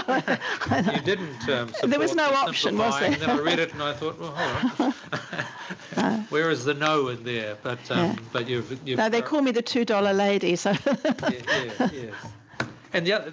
And I'm pleased you mentioned Super Gold, because we haven't discussed that much. And in fact, were we talking about that at over a cup of tea before? The fact that that's sort of been overlooked a little bit. That Super Gold has been broadened to, or those eligible, like myself, for free travel. I like it when it's broadened to cover 24/7. The other thing, I guess, with smart cards is that we seem to have this obsession of going with $2 fares and nice round numbers, but of course with smart cards you don't need to have nice round numbers. We could have a fare that was $2.01, and it does lend itself to inflation adjustments rather than having to go with what's available in terms of coinage. The fare can go like we have now, for example, all these fares: $1.92, $2.53. $4.44. They're not round numbers. So Can I say that $2, you can now go with a smart card. You can change it to $2. Can I say I actually like the roundup, because when I'm trying to encourage someone to use the bus, and I can't remember if it's $1.15 or $1 this or $1, if I can actually say it's 2 or 3 or 1, it's so much easier to try and encourage people to use the bus. This is friends and family and colleagues, Do you think people know how much they're paying when they have a card? They do, actually. They don't know how much they're paying when they drive their car or park their car or buy petrol, but they do know when they're taking the bus, and that's the barrier, I think. They need to know it's simple. And for instance, visitors, I say to them, well, I'm not sure if you have got to get a card or how you go through it. So they say, oh, we won't bother. Well, you won't bother. So having a B card where you can use it in other cities is going to be an advantage, I think. What happens if you don't, for those visitors who don't have a card, though, they have to pay $3? Yeah, I don't think they'd worry too much, because if they're only here for a short while, for instance, if you have family come to stay from the North Island, which we often do, and I say to them, look, just hop on a bus, they say, but don't I have to get a card? And it sort of gets complicated. So I always like the round figures and the simple way of actually achieving it. So, because it's only a minor part of your life in the scheme of things, Thank you, Brian. Interesting discussion. Can I just ask Gary about the? I don't have a gold card, so I have no conflict here, unlike some people. If you have a gold card, do you need a B card as well, so that you can get the data? What happens to that data? Through you, Madam Chair. So, following the trial, if we go back to charging or change the hours of the Super Gold travel, you will need a B card as well as your Super Gold card, but you don't need to produce your Gold card as ID when you get on the bus because the concession will be loaded on the B card, and that's an interaction that we have with the Ministry of Social Development. But in the interim, while we go through this trial, am I correct in believing you just have your Super Gold card and the B card? No, you don't need a B card. I mean, so we're not collecting the data, which is of slight concern. So ideally, we'd like people to get B cards as soon as possible. But in terms of the Super Gold travel, they don't need it. They can just present their Gold card. Okay, thank you. That's what I thought. So I wasn't quite clear of that. So you don't need to don't need a B card. You don't need a B card for the trial. For the trial, which is it concerns me slightly in that we're not collecting that data. The data. Yeah. So, sorry, Madam Chair, we will be collecting the data because it will be a button push. A button push by the drivers. Okay. That's on but not off, unfortunately. Yeah. Oh, right. So you won't know the distance they're travelling. No. Thank you.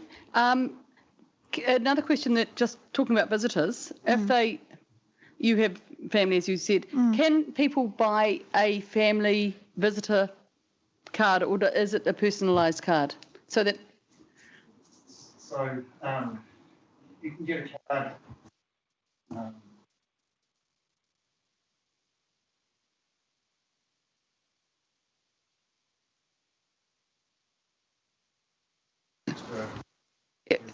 Yeah, I meant my daughter used to live in Melbourne, and my sisters all came over, and we all had to get a different Moki card, which is the same thing. You don't have to load your name on them, and we just gave them to my brother when we left because he occasionally visits Melbourne, more often than we do.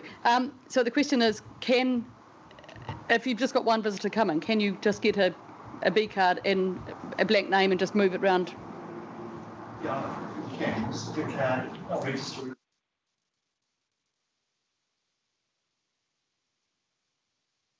Yep, that's fine. And do you pay the cash fare if two people are using the same card? Yeah. Which is that's how it works in Auckland, for example, with your Hop card. The first trip is at the discounted rate, the rate for the card, and if you're putting somebody else on it, you can pay for them, but it's the cash fare that. I will check on but that's the case. Yeah. In Melbourne, it's one card, one person. Yeah. Yeah. Well, you don't pay in Melbourne. Or outside of the loop. Yeah. Okay. Sorry.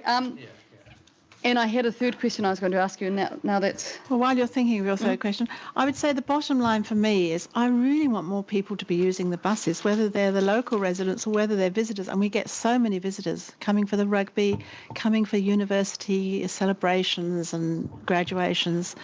How much better if they can just go to their motel, wherever they're staying, and leave their car there and then travel around locally with a nice, simple way of doing it. I don't know exactly how, but a nice, simple way. Not having to argue with a bus driver, I want this, I want that, or finding the cash. People don't carry cash, but making it very simple that they can actually travel for, say, 2 or 3 days or however on the bus. Thank you. Yeah. My other question can't have been that important. It has escaped me. Okay. But thank you very much for your submission, Liz. It's great hearing from you. And yes. I know the other thing we were going to talk about was the regional transport plan.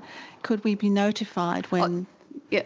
At Over Coffee, Liz wondered whether those that have submitted on this could be, by chance, notified by email of the next review happening so that they know it's happening. That'd be great. And I think she was offering her services to assist Was I? in any development of it. I can certainly spread the word because I run a Facebook called City Rise Up, and we've got about 400 followers, 500 followers, and that then tells people that now's the time to do it.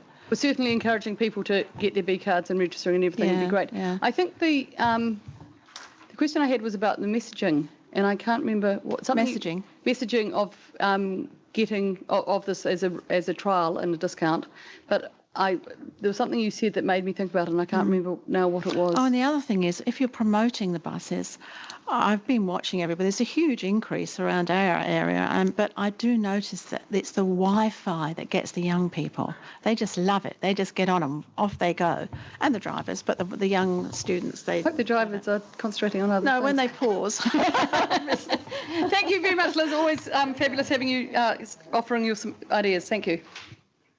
Kia ora. Hello. Hello. Yes. Who are you? I'm David Barrell. Oh, sorry, yes. Thank you.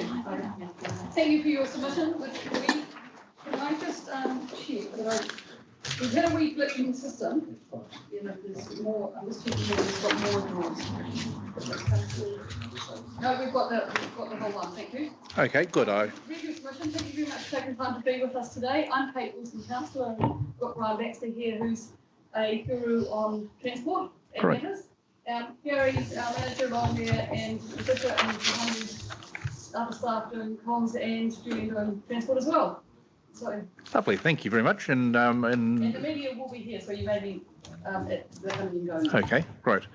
So thanks very much for the opportunity to talk to the matter. I come from the perspective of being an enthusiastic bus user of the past 25 years or so, and the reasons for my interest in it is that I've taken an interest and watched over the years and seen how some of the bus services have been very poorly supported by users. And I've been in Mosgiel now for 8 years. When we first moved there, the bus fare each way was about $7 from Mosgiel back into town. So one person return commute, that's $14. If my wife and I did the same thing, that's $28 for the day. And the buses were very poorly used, mostly by people who probably didn't have a car, and so that was their only option. The recent change of dropping it down to $4.44 each way has certainly helped. But what I've done is that I've sat in the last bus stop in Mosgiel near Gladstone Road and just watched the commuter traffic going out, and 70-80% of those cars are commuting out of Dunedin with one person in them, and that's from Dunedin to Central City. Return is 30 k's. And they're travelling the road along with a 4/5 empty bus. So I think the opportunity now, I think the idea is fabulous of actually providing a service that people have an incentive to use. Now, I echo the previous submitter in saying that people have a very poor idea of what cars really cost, and for many people, they only really see the fuel going in, and they don't think about the tyres or the servicing and the insurance and things, which are all factored in. But in people's minds, the fuel and parking is the cost of a car. And for two people, it's probably cheaper in their own mind to take a car into town than to get the bus. So I think the $2 fares are really an inspired choice for encouraging people to make use of the service. And I think what I most like about it is that it provides an incentive for people who are further out and doing the longer commutes to use a bus.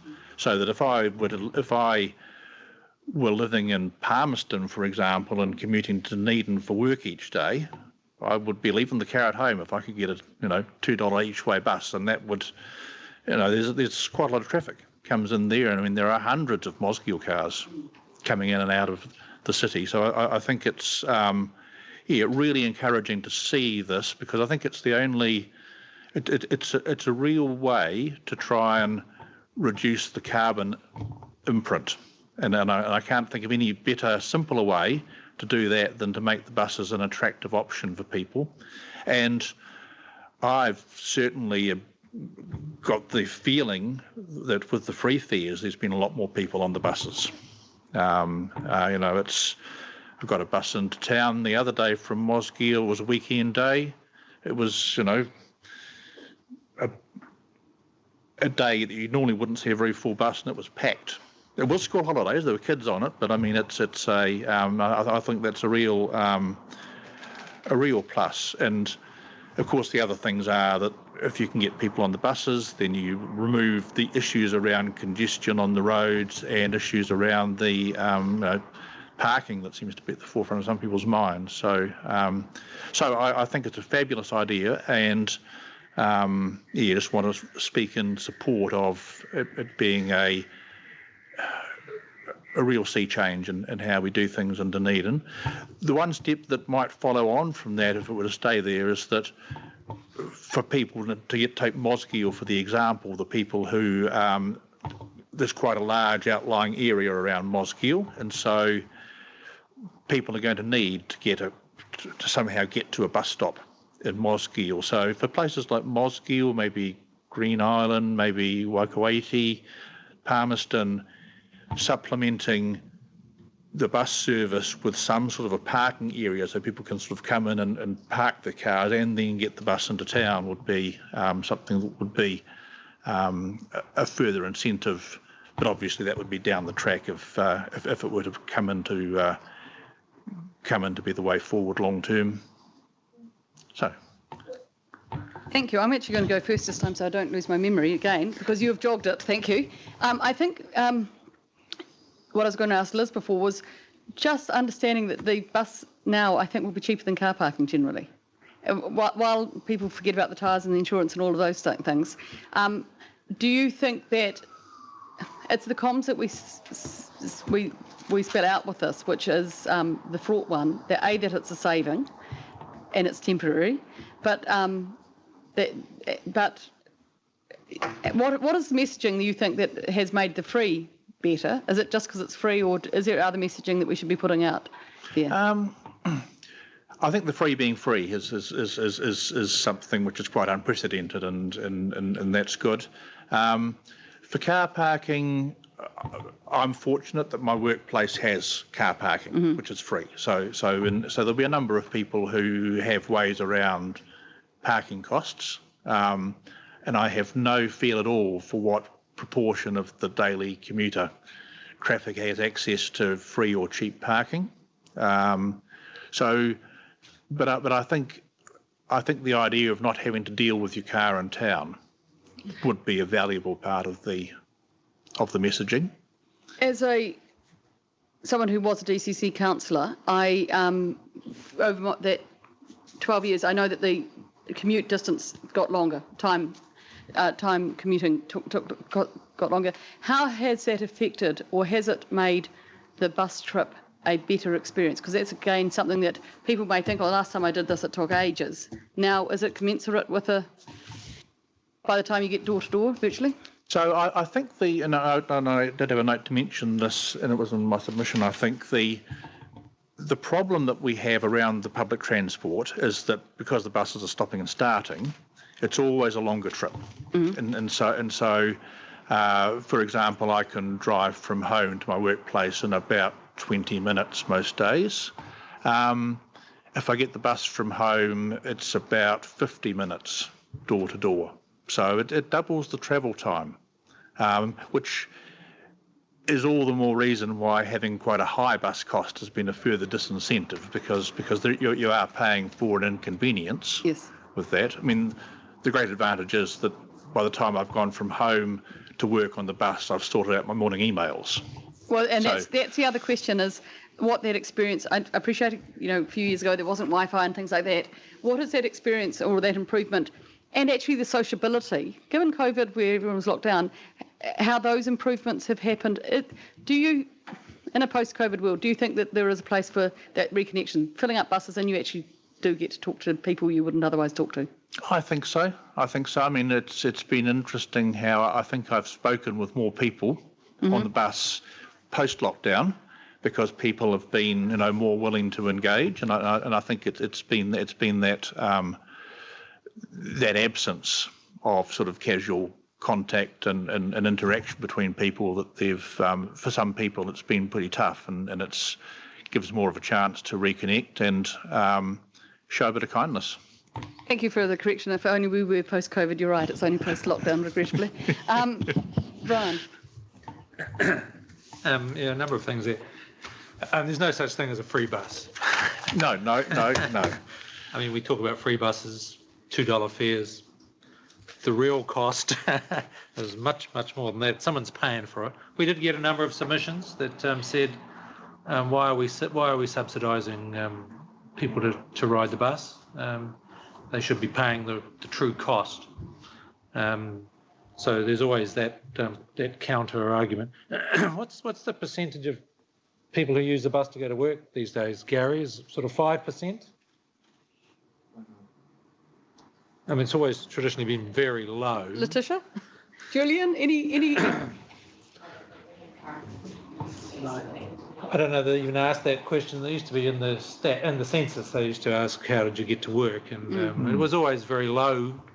And in a place like Dunedin, I would have expected it to be around sort of 5. What is? Do you know the answer, Julian? Well, I was just going to relate it specifically to Mosgiel, the area you're talking about. Off peak is slightly different, but at peak, like the gentleman said a few years ago, that service is pretty dead. We're struggling for capacity. We're doubling or tripling buses, one after the other at peak times, because there's a lot of new development there. There's a huge. You'd assume peak was primarily people travelling to work, so this is 2 or 3 buses around 7 and 8 a.m.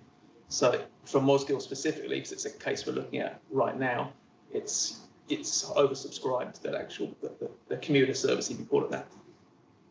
I guess the point I was sort of looking to make was that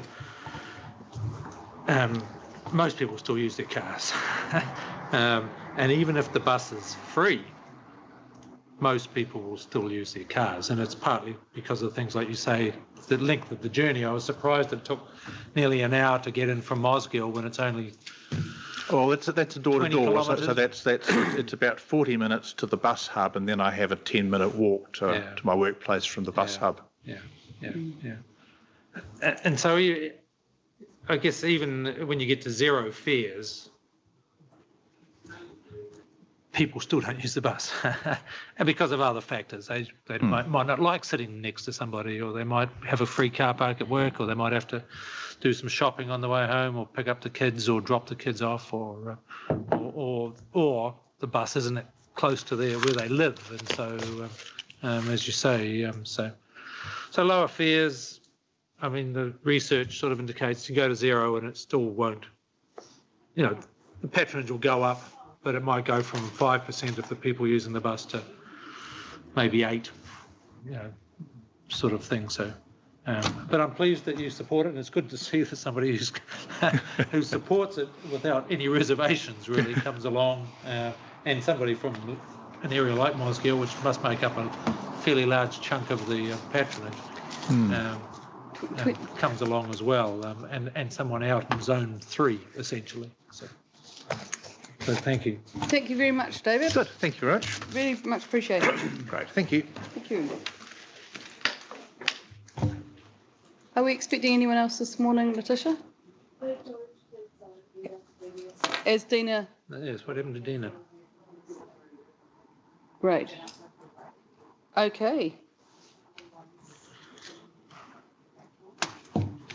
We can break for lunch. Do you have any questions that you want to consider we need to ask Gary yet to think about, or do that later in the day? Oh, no, I think, I'm this going always as curious you thought? about some of how it works, but that's not really relevant. Getting what? Getting B cards. Oh, great. Yeah. So what? Lots of people getting B cards. Out here? Yeah. Oh, good. So are we giving them away? I should have just gone. But you got to register them though when you got one, presumably. Only if you want your Super Bowl concession. Yeah. Well, I've already ordered mine. So where can they go to get them? So there has been some, yes, here, I appreciate that, and Stafford Street. Yeah, Stafford Street down here, and they're online. DCC presumably handing them out? No, at the DCC information. is not handing them out. Not yet, no. No. You can also just get them off the bus drivers.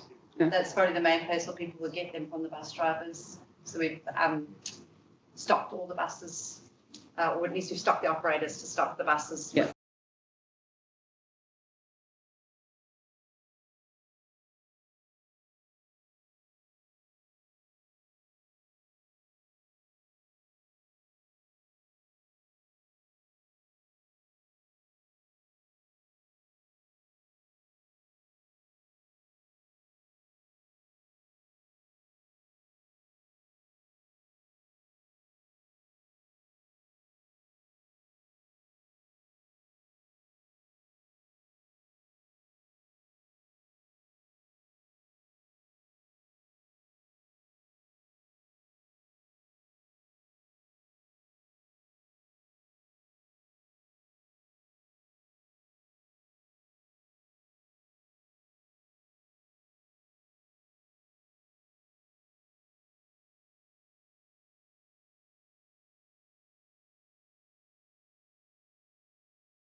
Martin first. Okay.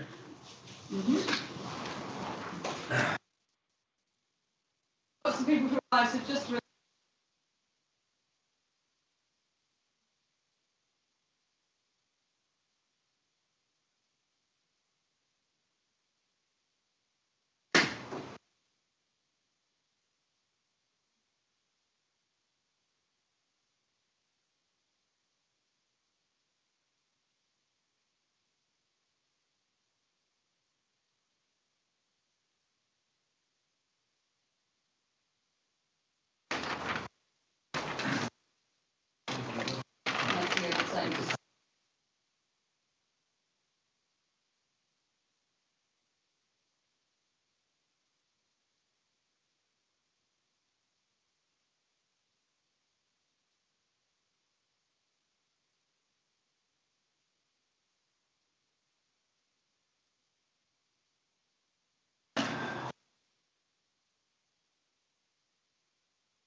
Martin, just come over.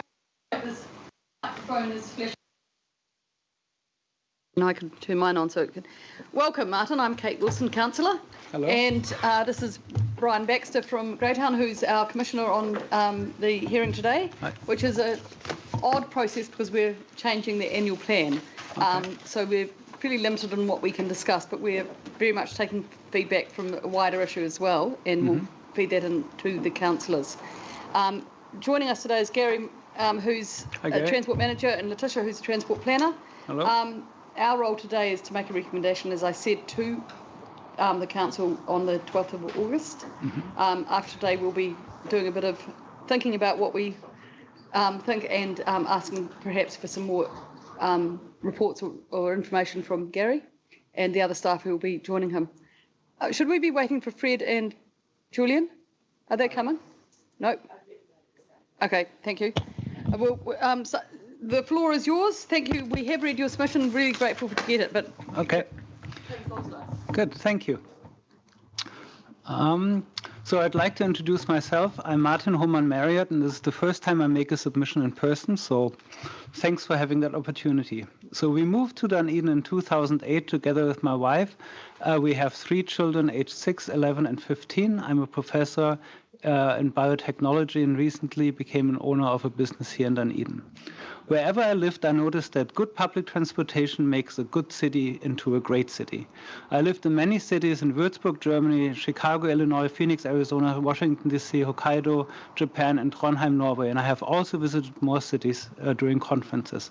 From these experiences, I know that having good public transportation is one of the most important factors of life quality, and I think this is also true for Dunedin. In 2008, when we arrived, Dunedin was a car driver's dream. You could park at Castle Street to go to work. Driving downtown was easy, but this has changed. And I think we have to look into the future and realize that the age of cars dominating our cities must come to an end. And public transportation is a key for this. I would like to start my comments on the consultation process. And here I would like to say that it is great to have a consultation process, and I'm very thankful to be heard today. However, I have also suggestions to improve this process. And that concerns the survey. So the survey should be designed so it can be interpreted. And right now, I don't see this as the case. So the survey shortcomings of the survey is that it has a yes-no setup, and it has compounding fact setup, and that is no-nos for surveys. And so my recommendation is in the future, these surveys should be designed by survey experts so they can be interpreted correctly. I continue with comments on the B card. So the B card promises to be an improvement. It simplifies many things. So the flat fare is great. It can be improved though, and I would recommend looking into a monthly flat fee or a yearly flat fee, so that people would be encouraged to save money and use the bus more frequently. The one card for all buses to use, it's a great idea for the Otago region. The 35 or 45-minute transfer window is a great improvement over the system that is currently implemented. I think it should actually be even made longer. So I don't see why it should be 35 or 40 minutes. It can be, as far as I can tell, like hours. I think problems that I see for the B card is that there's too much focus on online and electronic payment. And so that discourages or disadvantages people who do not have online banking, who do not have cell phones and do not have phones. And I think the top up that you would get when you use the driver as a method of payment, and I think that's implemented right now, that should not be more expensive than the online services, because it would disadvantage poor or people who are well off anyhow, who just occasionally can afford to take the bus. So it should be the same fare all across. There should be no penalty for paying in cash. Scanning cards when you get off the bus is incredibly awkward. So the system right now, as it is, has that scan off the bus, and then you are, and if you don't, you get extra fees paid, and that seems to be a method for disaster, as far as I can tell, and will discourage people from using it because they don't realize if they paid or if they not have paid, and I think it is incredibly awkward. Concerning the fare schedule, a flat fare is a great start. I think the bus should be free or severely discounted for children and school children. And so that would get rid of all the problems of, is that a school bus, is it not a school bus, can children take it or not? So I think there would be a simplification that would be great to have buses free for all children. People with disabilities who are relying on buses should have free bus rides, and retired people, and I think this is part of the process of the proposal as I see it right now. So if you say all of these people should have a free bus, then who pays? And I think that is something that I want to also address, that I believe that we should have a free bus service entirely, and I think the B card is a good step on the way. But the final goal should be free buses within the city at least, or maybe between some cities in Otago as well. For that, I would like you to consider some cost savings that are usually not discussed when you would consider having a free bus service, and that is the maintaining the car infrastructure that is currently using up a lot of resources within the city. So there are city planners and road repairs and all of these things happening that are not part of the cost structure when you calculate how much it actually would cost to have a free bus service. There's, how much is it to implement this whole B card service? It cost a couple million, I read, to actually get that done. Just to put the numbers down, like how much does it actually cost to implement that service, to have yearly repairs and all of that? How many extra people are hired to administer this bus system, this B card system? So there are people now that will be employed to lost cards, complain about fares not being charged correctly and all of that. And how much work can be saved by not having to deal with charging for transportation overall? So the bus drivers have to count coins, and all of these costs are usually, I think, not considered when the costs of establishing a free bus service are considered. So I would like to conclude that having a free bus service or a discounted bus service would make Dunedin an even more fantastic city to live in. Less cars would make a safer city. Less cars would be encouraging more biking and make a healthier city. And frequent bus services and safe bus service would improve the quality of life in Dunedin. And I would like to conclude that as a ratepayer of the city and the region, a father and a business owner, I would support that further simplification of ticketing, either monthly or yearly tickets, should be implemented. Overall, I would advocate for a free bus service that should be implemented across Dunedin at least, or the region. I think it's both part of it. And with this, I would like to conclude, and I'm happy to answer any questions that you would have. Great, thank you, Martin. That covered more, I think, than your written submission, which is great. It's great to get that input and that depth of consideration. I appreciate that. Ryan, have you got some questions? Yes. So I see you down here as a yes. Do you support the simplification of fares? Yes. So, and like everybody, or a lot of the people that we've heard, I'm sort of assuming that you're saying, yes, this is a good first step. Yes.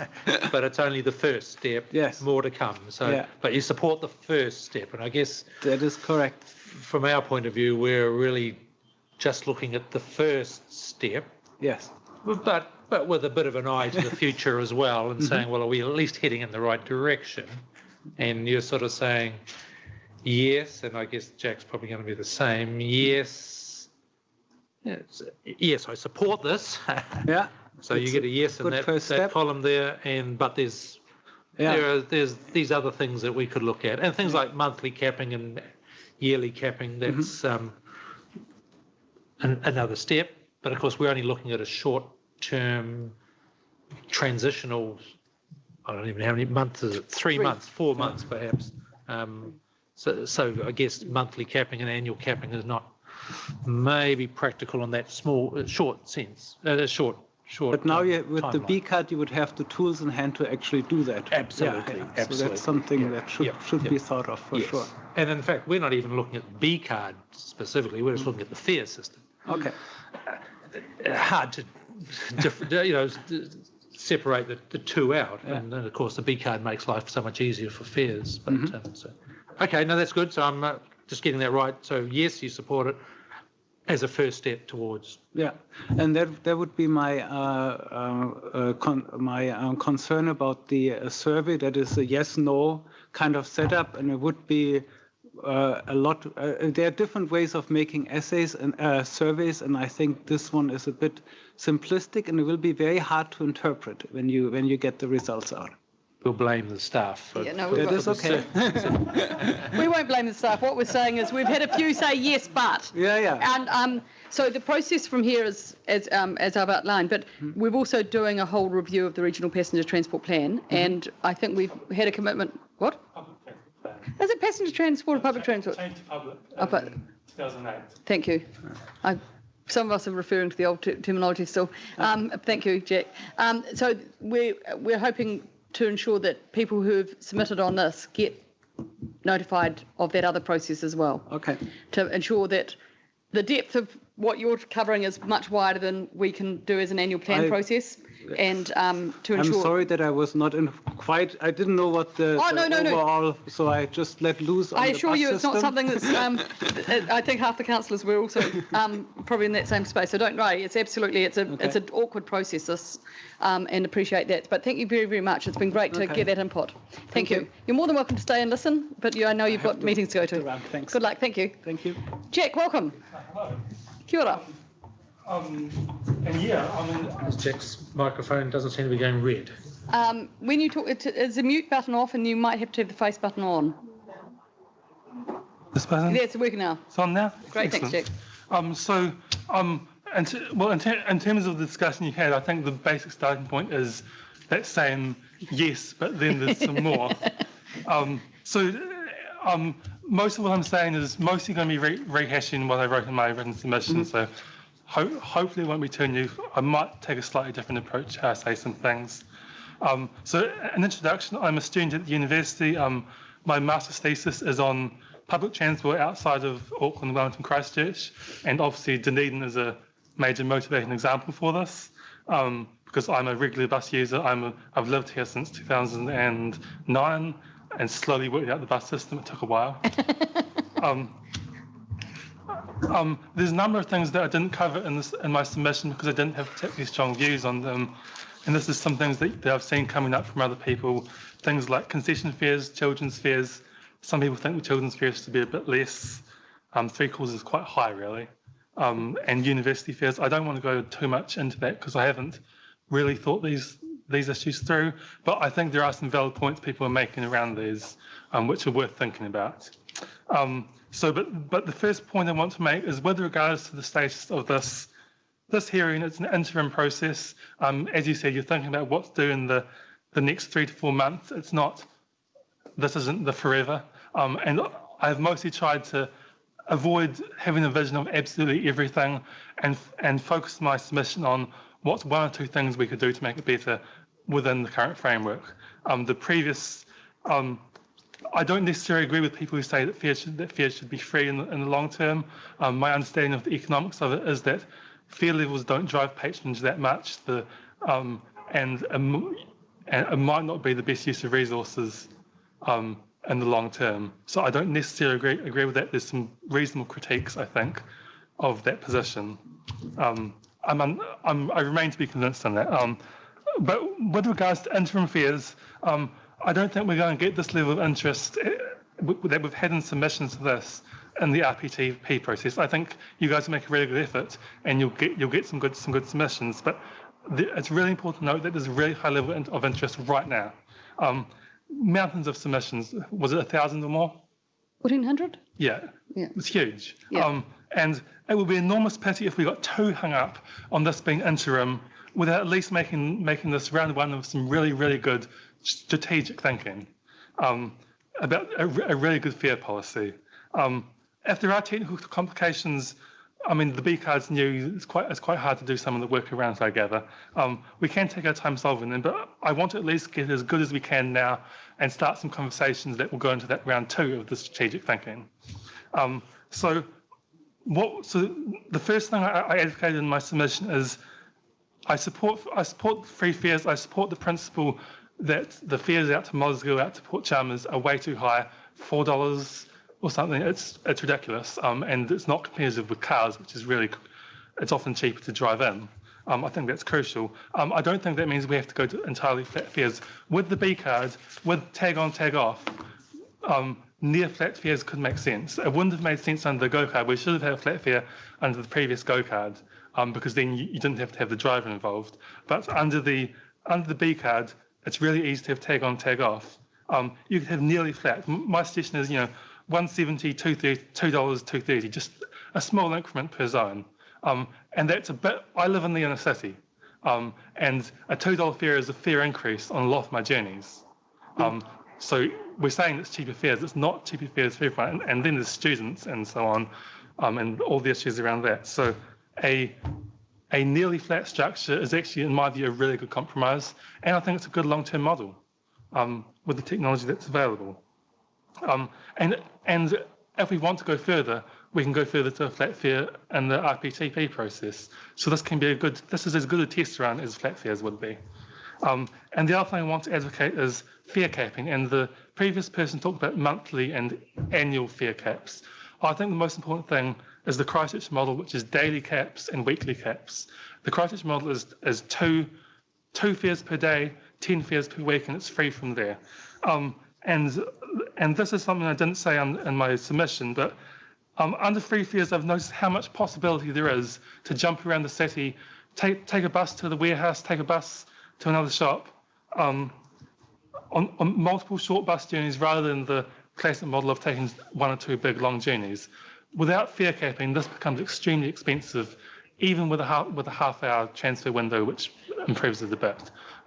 So my advocacy is go with the exact same fare capping model that Christchurch has. Christchurch has been ahead of the game on public transport since 2000.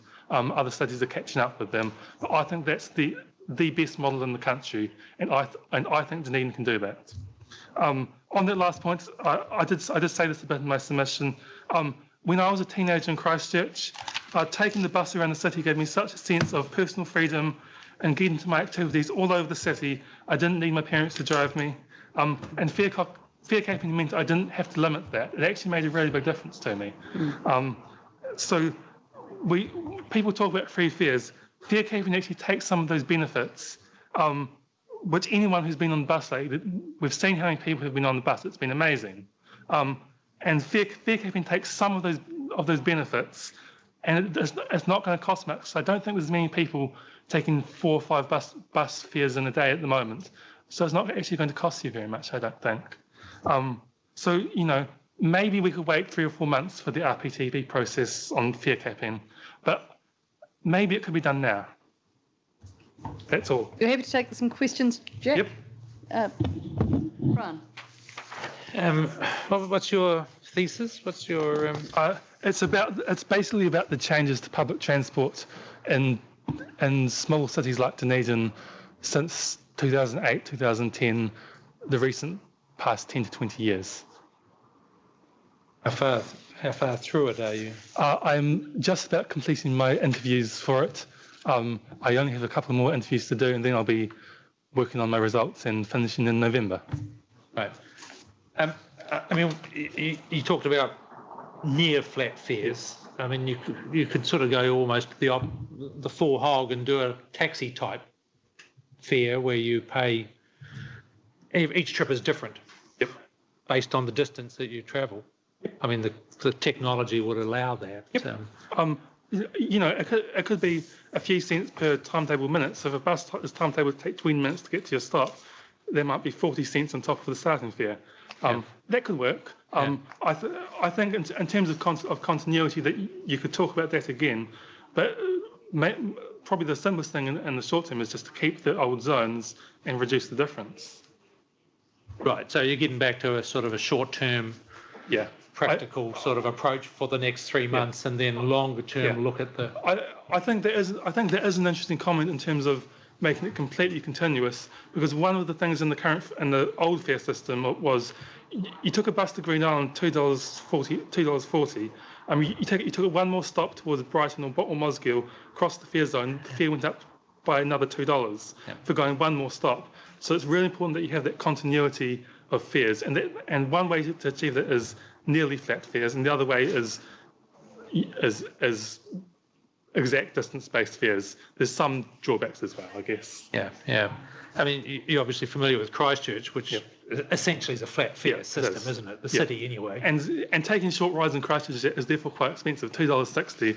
It's very cheap going all the way across town. Yes, and that's the conundrum you always have with flat fare systems, isn't it? That the short trips are inevitably expensive compared to those ones where you go from Papanui all the way over to Kashmir. I mean, flat fares you can justify in terms of the buses mostly aren't full. The main cost is the bus stopping and waiting for you to get on. So that justifies them being pretty flat. I think there's also justification for little distance-based fares if you don't think it's too complicated.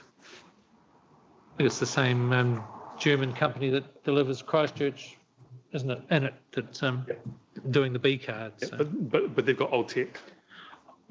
Well, the B cards, higher tech, so it can do a lot more technically. Okay.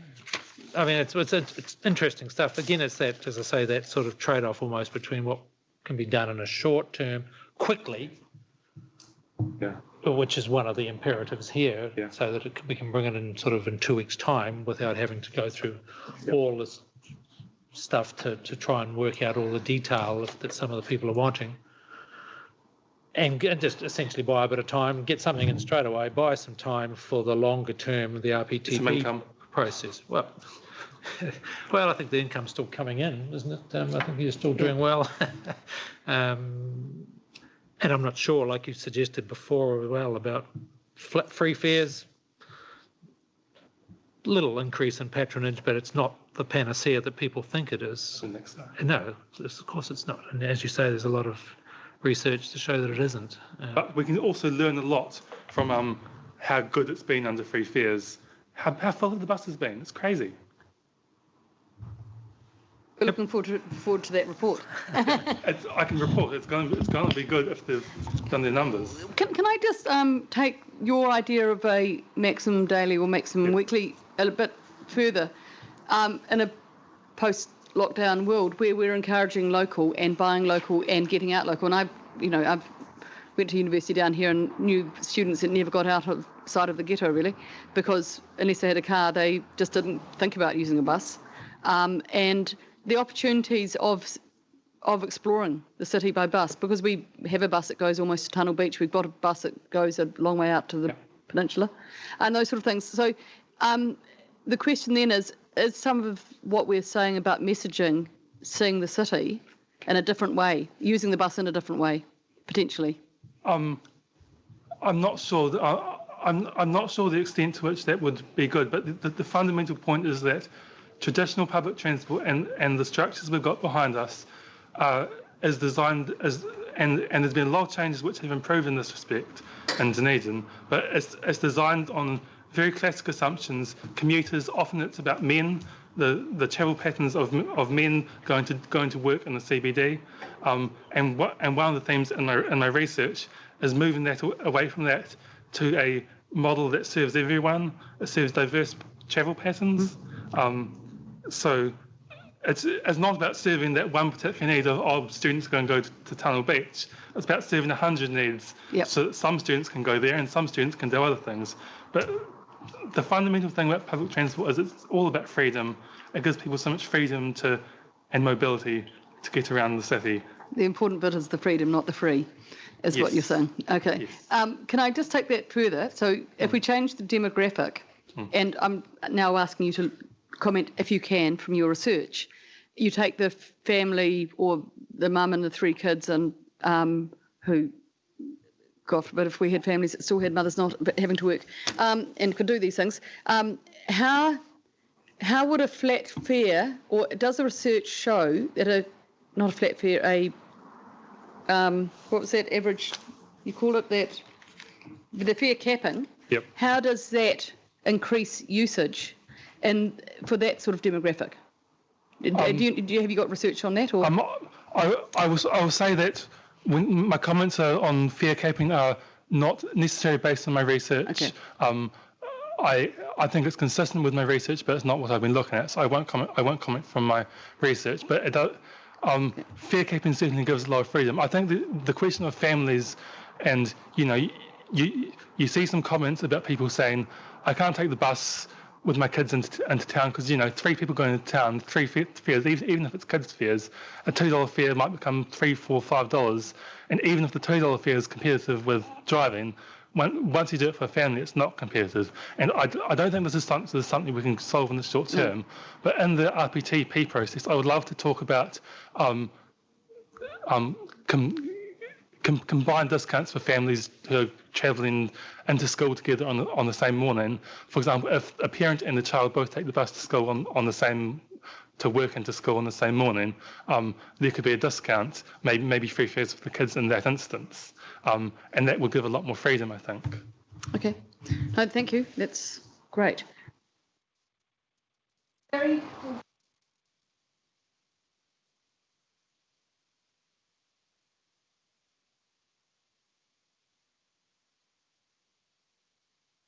Thank you very much. Great to have your input. Thank you very, very much. Christine, I'm really sorry that we've held you up so late. To read your final. I'll send it. Thank you. Christine, sorry, I hope you didn't mind us. No, it's fine. Oh, sorry, Catherine, not Christine. Catherine, apologies. I'm used to it. I don't know why people call me Christine so much, but it's okay. Sorry. Yeah, thank you for allowing me to express my opinion here. I'm very pleased and honoured. So as you might hear, I'm French. I arrived in Dunedin in 2012. I'm not going to tell you my age, but I was almost 37 years old and with no driving license. I was living in Paris. Why would I need a car? And then I arrive in Dunedin. I know no one. I mean, I arrived with my boyfriend, but, and I'm just like left alone and I have to take the bus. I have a PhD and I couldn't figure it out. So that was my first surprise. I thought, oh, how am I going to do without a car? And I didn't want to learn how to drive because I thought I'm going to be far too dangerous. Parisian driver, never trust them.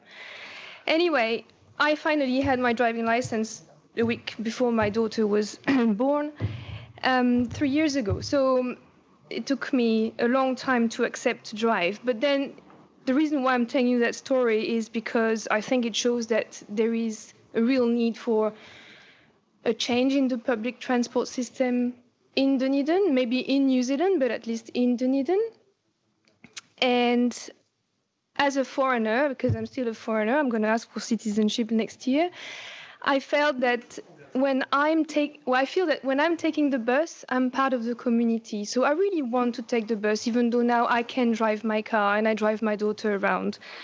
I also want to teach and show to my daughter that for climate change concerns, public transport is an answer. When you stop, you wait for the traffic to pass in front of you and you see all those cars, it's only one driver per car, and most of those cars are not electric. So that's a lot of pollution, right? And Dunedin, which is a beautiful city, it's so nice to live here compared to Paris. I would never go back to Paris, I promise.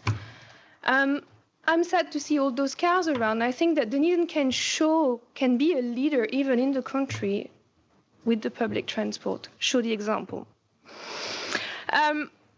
So I'm a geologist. I work on past climate change. I have a real concern about our planet, about pollution. So that's why public transport is something that I really value, on top of the fact that I'm French and it's a tradition to take public transport when you're French. I know that I'm not supposed to ask questions, but I'd like to read one day what was the impact of the free buses around Dunedin during the post-COVID, the post-lockdown. Did it encourage people to take the bus more? I'd like to know. This is something maybe not today, or if you have an answer today, that would be interesting to know. So basically our patronage is back to pre-COVID levels now, whereas a lot of other regions that are collecting fares are 70-80%. So it seems to incentivise it. But in my experience, people don't put a lot of value on public transport, and it'll either be free, they'll use it. If they have to pay, not so much. Yeah. And so that's a challenge. Right, thank you for telling me.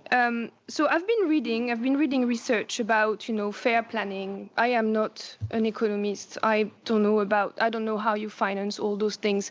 I've read about free fare. In France, they've tried in Europe, also in Germany, I think, and in Norway. And the outcome is that it doesn't change much the way people are using public transport. So I don't think that a free fare is something that makes sense, at least in the near future. But I think that a flat fare, so yes, I agree with the flat fare. I think this is something that is interesting. Now, I live on top of Signal Hill Road, Opoho. I work at university, so I just need to go down the hill. With my Go card, sorry, now I have a B card, it costs me $1.92. And if the flat fare is $2, I'm going to pay more. I had a look at the map of the zones around Dunedin, and I think that most of the people who use the bus or would be using the bus would be within the one zone. So if the fare is more expensive, will it help? I'm not sure. It's 31% of usage is one right? zone. Okay, so my mistake. I thought I had to look at the map and I thought, okay, if I was to use the bus, I would go, around those places often. It was a council report. It wasn't regrettably in there. So, no, it's not a criticism. Right. Yeah. So, but still, I think that $2 is a bit too expensive. If that's the idea behind the flat fare. I'm totally in favor of a monthly flat fare or yearly flat fare.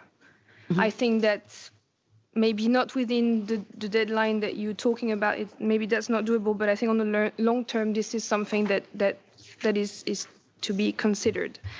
The reason why I support that monthly or yearly flat fare is also because I think that if there is a need of change the mentality. I think the problem is deeper than, how much. I think it's a whole change of mentality. People here drive. How do we get them to take the bus? The first step, the obvious step, it's the money. It's the fare. I agree with that. But I think, and I'm not the only one to think that, I've read research, if you want to change mentality or to encourage people to use public transport, you have to change the whole lot. The network, the frequency of the buses, the identification of the buses. This is one of the big things that I had when I arrived in Dunedin. I didn't know which bus was a public transport bus or which one was a tourist bus or a school bus. I was a bit confused with that. I found the buses are enormous for the number of passengers as well. Maybe it's time to change the fleet and have smaller buses. But all that costs money. So my vision, and I'm not an economist again, and maybe I'm just a dreamer, is that if you have a flat fare for the year, people might buy those cars, but not, that will mean that there is a secure income for the bus system to slowly change the fleet, change maybe the frequency or change the way it's organized. Do I have to say something else? So no free bus. I think that has no future. A little bit less expensive. So yes to the flat fare, and that's all I have to say. Thank you so much for listening to me. Oh, thank you, Catherine. It's been an absolute pleasure to have your worldly experience. A bit messy. I mean, the other two ones were very. No, it's great. Are you happy to take some questions? Sure, yeah. And I wish I'd asked Jack this, and Martin actually. What would you think would be a fair monthly cap or annual cap?